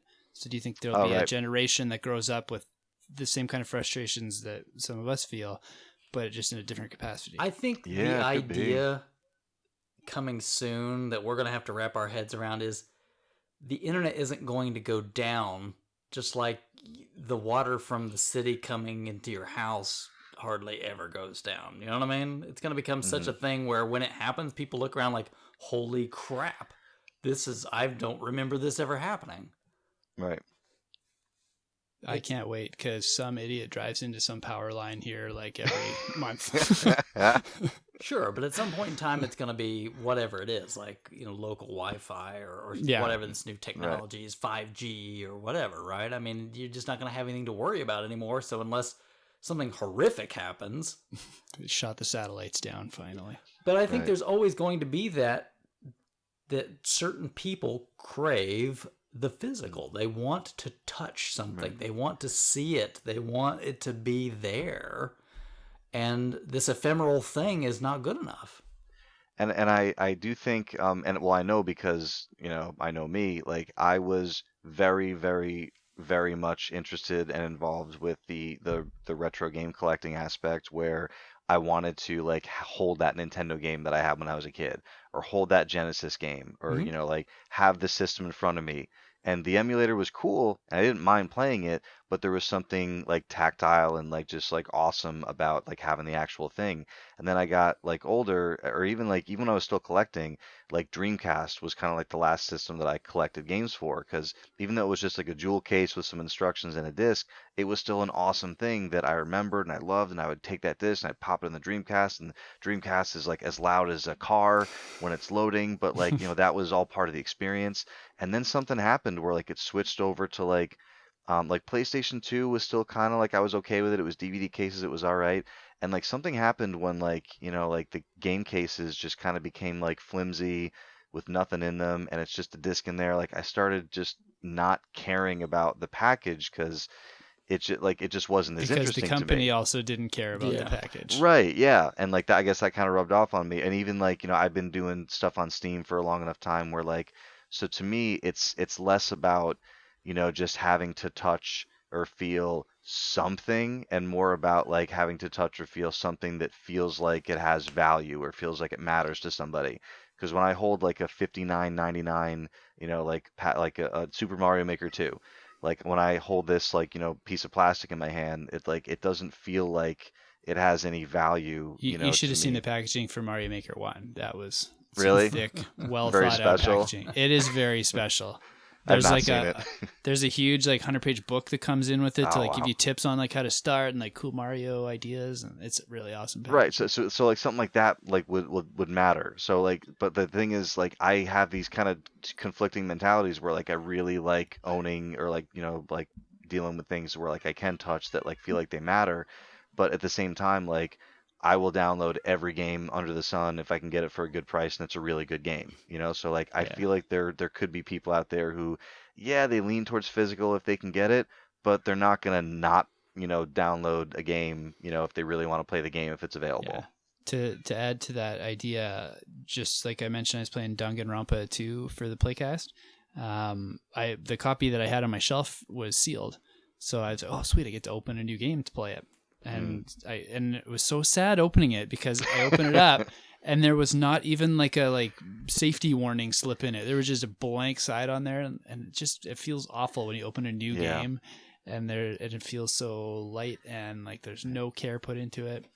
And part of that too, like I remember, we'd go to the store, we got a good report card, great, we're gonna go to Toys R Us and you get a game, and we get to Toys R Us, okay, I want DuckTales, and you would get the game and you'd sit in the car, and like on the drive home, ripped open the packaging, like flipped open the box top, and it's like jam packed with stuff, like there's Mm-hmm. posters and there's stickers, and like here's like a note Mail card, you can like away, write your and yeah. things down, like, but like, and I know it sounds like really silly, but like I remember just like having all these things like in my lap and just being like happy, and just like, like just the smell of like, like this fresh package of like, like joy. And like I think part of it is like that it used to be so good, and now we keep saying it over and over again, but like, you open up like a thing that's like like, you get the plastic off, you get that sticker off that like holds the case shut, and you open it up, and like Krabby said, there's not even like an epilepsy warning in here. It's like just a disc, and you're like, oh, okay, I guess I'll put this on my shelf and never look at it again. But I think that's it. We're looking at the wrong thing. And at some point in time, I think the thing will be, I want something that's a catered experience that where I get what I Mm, want. So maybe it's a company that like limited run games or something, whatever this mm, future company that goes, I'm going to build a platform and I'm going to publish physical games and I'm going to give you nice packages because that's the Yep. only reason you're going to buy my thing in the first place. Yeah, like look how long they kept the Vita going, like almost single-handedly. I like if it sounds like the PS5 and the Xbox Scarlet are gonna keep the physical for at least one more gen. mm, But if PS6 doesn't, I could see someone like Limited Run pressing PS6 games that they can get to run digitally, ones most likely, mm. on the PS5, and like keeping that system going for an extra several years. Or GameStop. Who knows what's happening with them? They're Yeah, they're not gonna be. struggling Yeah, hard. they're not gonna be in Well, business. 10 yeah. more years of GameStop might be asking for a lot. Their companies run very badly. But if Yes. anybody has a stake in keeping physical alive and has potentially the money to do it, Right. But I mean, yeah, they they're falling behind there though. Like they've had their chance for the last 5 years to do sure, something. they should have done this. very little. They should have done this 7 years ago. Right.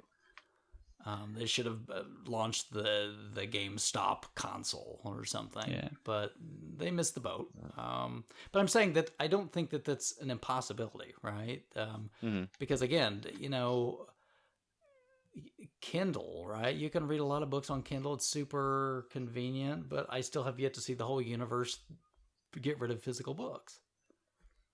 And now we're all talking about buying vinyl records. And again, we're talking about these are people, there's young people that grew up that never touched a vinyl record as a kid. You know what I mean? I didn't really grow up in the vinyl era either. Right. I don't have a nostalgia for them. Right. And some of these people are probably even grew up in the era. What do you mean I can touch music? Yeah, 100%. Like all they've known is iTunes and whatever, right? So just even that whole idea that like, man, this thing that I love, I can touch it, I can hold it, I can, you know what I mean? Yeah, I can I connect with think it. there's a really good chance that this happens on some level, but I don't see this being like like a boom, like an enormous, like, oh my God, like it was 90% digital and now it's like No. 60/40, like No. I could see it happening as a thing, but like it kind of reminds me again of my father-in-law who clung to his Windows Media Center PC Yeah. for like a dozen years after it left support, and he had this machine like running, like his TV was running off it, and he had like a TV tuner card in it with a cable card, and he was doing all his DVRing off of it. And it was like, if you go into these forums, like this HD home run thing that he uses, it's full of people who are just like like, oh, like this is the best. I got live TV, I got DVR, everything's controlled by me. It's not a cable box or anything. And it's like, yeah, they sell a decent amount of these cable cards and tuners and stuff, but like they're not taking market share from anybody. They're incredibly niche. So I could definitely see it happening on some level, but when people's if anybody was going to try to put like a piece of like a standalone piece of hardware out there that's like, oh, we're just going to run physical stuff, I think that's a really, really tough thing to do. I don't know. I mean, I don't know how it happens. And honestly, Hmm. you keep like what you're talking about your father-in-law. It's like this thing to the past, where like old people want to hold on to old things. That's not what I'm talking about. It's not going to be Hmm. for us. It's going to be for some other newer generation, and they're going to make it their own thing. Just like this newer generation has reclaimed vinyl to a certain degree, right? Because like my mom, who grew up on vinyl, she's like, I don't want these things. You know what I mean? Get rid of Yeah, them. that's true. There's a lot of that. Yeah, I don't want this crap. Get it out of my house. Yeah, But a lot of it is crap. yeah, but I'm just saying, like young people are the ones that are clinging on to this for whatever reason. I mean, not that you have to be young, but they're the ones 37. that basically resurrected it. It wasn't us. It wasn't my generation that resurrected this thing and made it popular again. You bastards, let it die. Yeah, we And we Gen brought it Xers, back. Gen Xers were caught in the middle, man. I see warring between baby boomers and the millennials, and I'm like, I'm just gonna sit over here in the corner and hide. I'm a little bit of both. Yeah, I'm a millenniexer. I yeah, think I'm fully in that millennial range. yeah. Which, but I mean, I Yeah, think that's yeah, it. I don't know. I mean, It'll be it'd be its interesting own to thing see. for someone else, or maybe they go back and like vinyl, re-embrace an old standard, and go, you know what? Super Nintendo was awesome. Let's just start making tons of new Super Nintendo games. I don't know, right? Hmm. But that's kind of the idea of vinyl to some degree. Let's go back. Let's resurrect this old tech to make new things that we like. That's kind of like I am 8-Bit's business model. Yeah, which I guess we should probably you put on here on the outline. I think we should talk about that, like old game re-releases, right? Yeah, like Capcom did a couple pretty high-profile ones recently. Yep. And not just Capcom. Like a lot of these older properties are getting bought up and relicensed, right? Yeah, Data East had some. I think Jalico did a bunch. Irem did one or two. Like, yeah, it's not just the big guys. No, and like companies like Pico Interactive have bought up the rights to do Yeah, that's a right. lot of these old games and re-release them.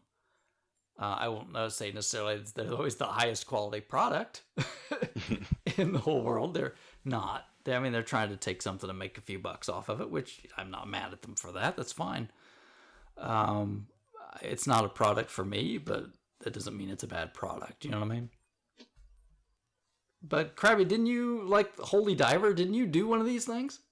Yeah, like Holy Diver was on my wish list forever. I was planning to import it at some point, trying to find a complete in-box copy, and then Ira got that deal with IM8bit and put out a pretty nice looking North American package, so I bid on that and grabbed that instead.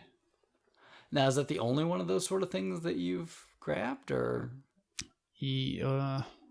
I also got the Street Fighter 2 30th anniversary edition that Capcom put out as well. Oh, there you go, right? Which is, gosh, who did that release? Wasn't it Infinite NES Lives or something like that, right? I don't even remember off the top of my head. I think they were the ones behind the release, although I think just Capcom claimed it. But, yeah, I mean, I think this is not an impossible thing, right? I mean, these licenses are probably really cheap to pick up these days, right? Well, yeah, when you see limited runs, last bunch of Star Wars games, like they're throwing stuff on the Game Boy, the NES, the N64, like it's pretty impressive. And the technology is there to repress these things, just like vinyl records, right? Making these carts. What point do you see like people bootlegging out of their house, like beyond like a reproduction capacity, like because something that's like fully formed as a package, as like a business out of their basement kind of thing? What do you mean? Like that are selling basically bootleg like NES games successfully out of their house rather than just like the odd reproduction where they do like one run and done. You mean like the entire country of China? I mean, have you ever been on AliExpress? Yeah, I guess that's a fair comparison. Yeah. Those things drive me nuts. Yeah, I was gonna say, like, if all you have to do is like spend 5 seconds on AliExpress, and you'll find any reproduced game and like 500 multi-carts, and they're totally doing it right now. Yeah, that's true. I had a friend invite me over to play Musha, and thinking I was going over to play Musha, I go over and he's like, "Look what I got off AliExpress for $30." I was like, "Let's play something else. I don't want to support this." Yeah, and which probably really is like $1 or something. You know what the real value of that thing is made in China. Yeah, because they're not well made. They're really poorly made. I didn't mean carbon copies, though. I meant like new product. So give me an example.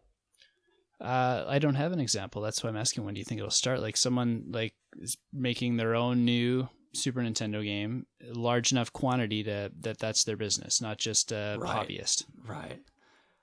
I don't know. Again, it would take something like this generational resurrection, like something like vinyl, where somebody goes back and goes, we crave this thing that doesn't exist anymore, and this is how we've decided that this is the best way to give it to us. It's probably not even possible just because of how fractured the hardware is. Like, you don't have a standard like with vinyl where everyone can enjoy a vinyl. Like, you've got people that love Super Nintendo, people that love Neo Geo, people that love CD-based games. Like, it's so many little sections. I don't know if we could all agree on one.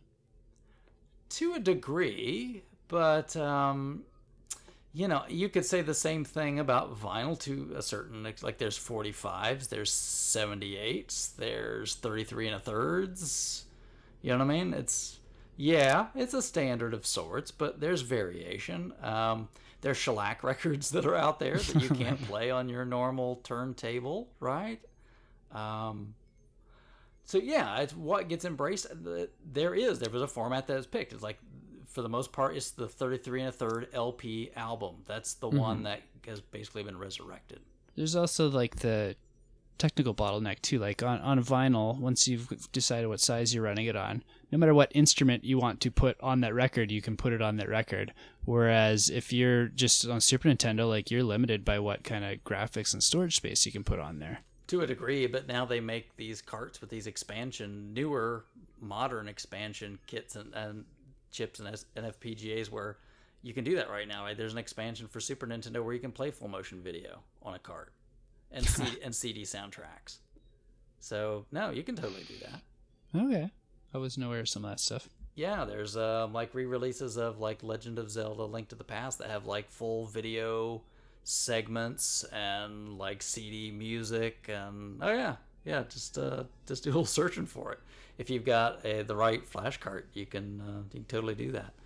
Or you see like reworks like this recent Gradius 3 patch, right, where it's a full speed patch and using one of the helper expansion chips, so that way you get no slowdown.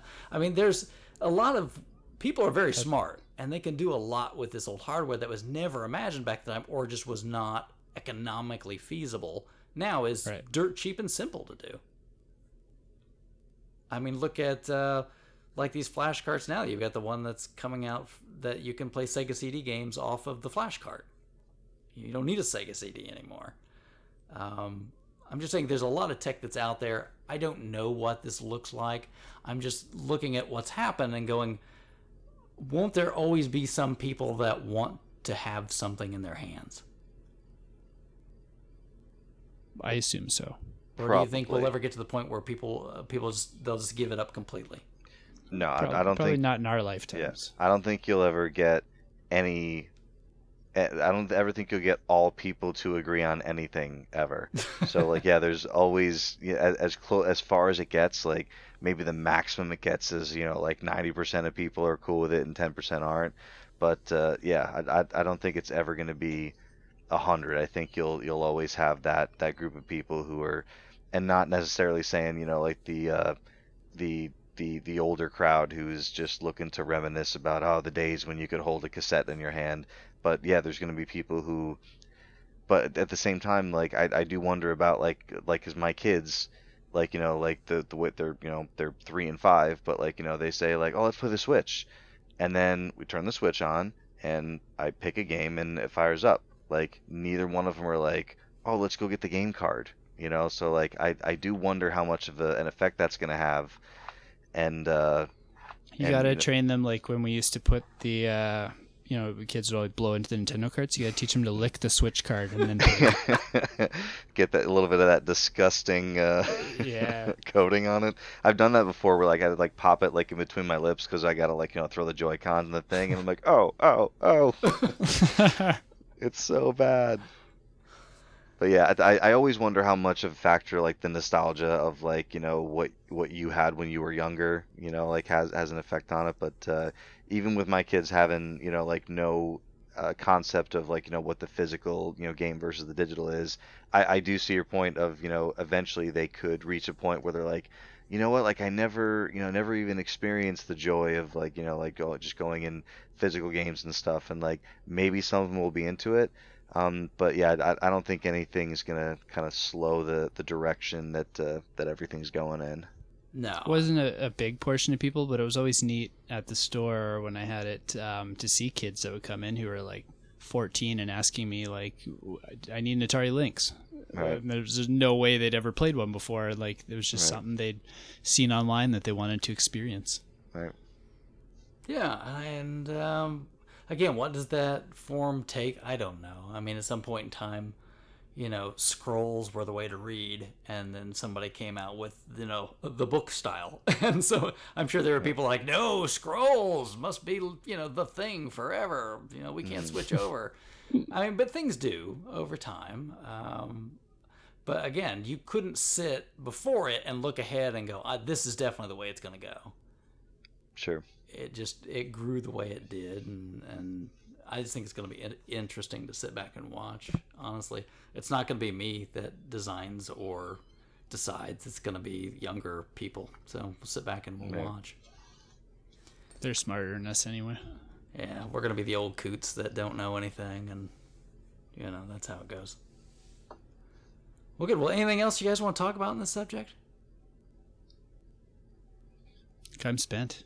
Yeah, I think we've probably whipped this horse pretty well. All right. Yeah, I think we talked about the PC stuff and interesting to see kind of the direction that takes as far as just some of the limited run stuff that's upcoming that we're excited about. But yeah, it's a big horse, so we had to take our time whipping it.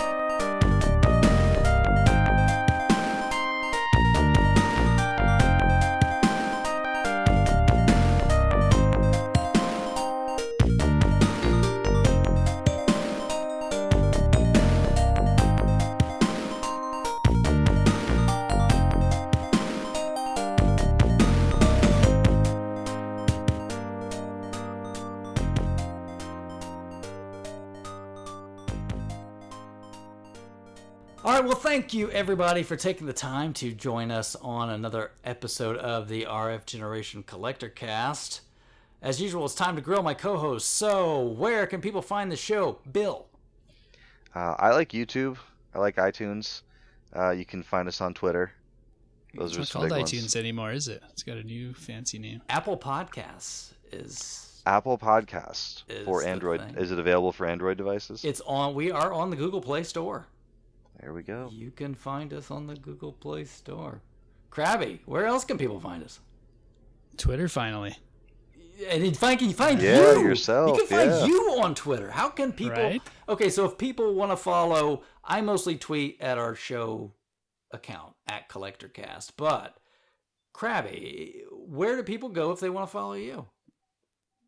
By my name, at Kelsey Polnick. Now you gotta spell that. KELSYPOLNIK.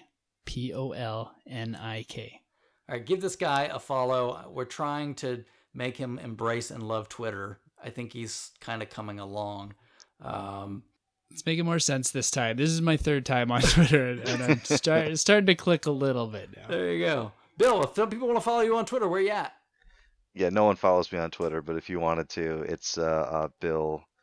I'm Bill with one L for those who didn't know. So it's BIL_McGee, MCGEE. Very good, very good. And you can also find us on Stitcher. I checked. We are still on Stitcher, so if you guys want to check us out there.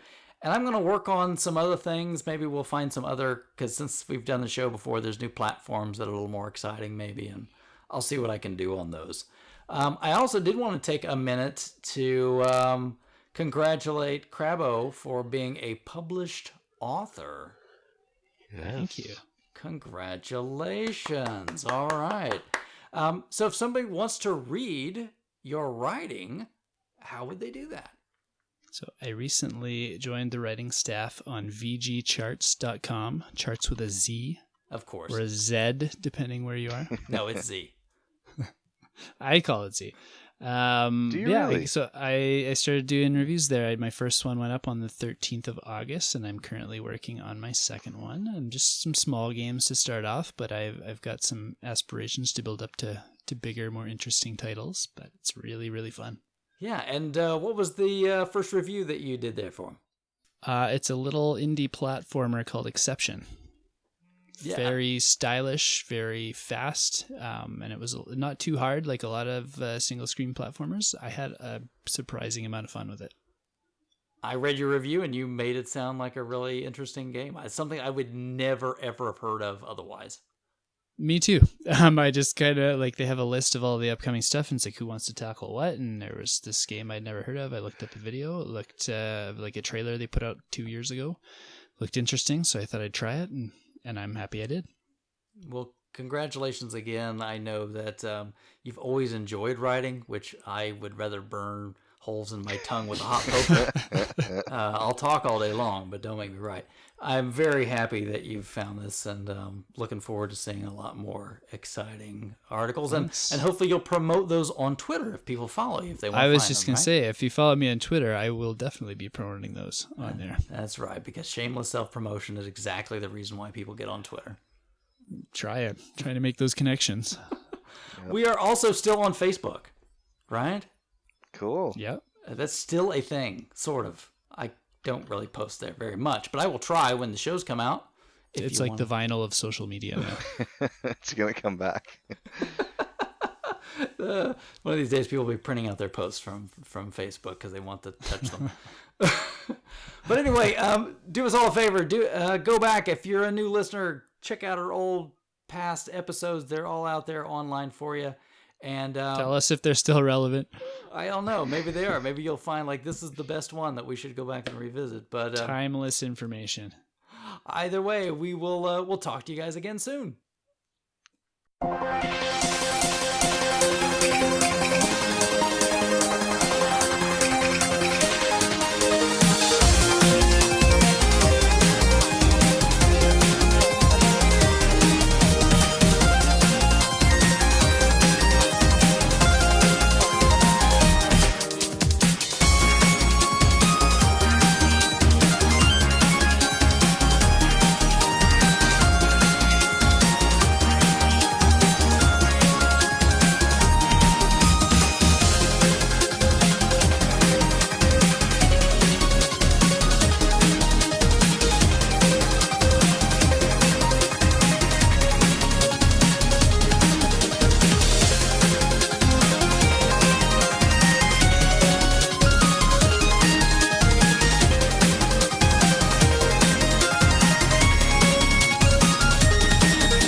we'll live forever, knowing together that we did it all for the glory of love.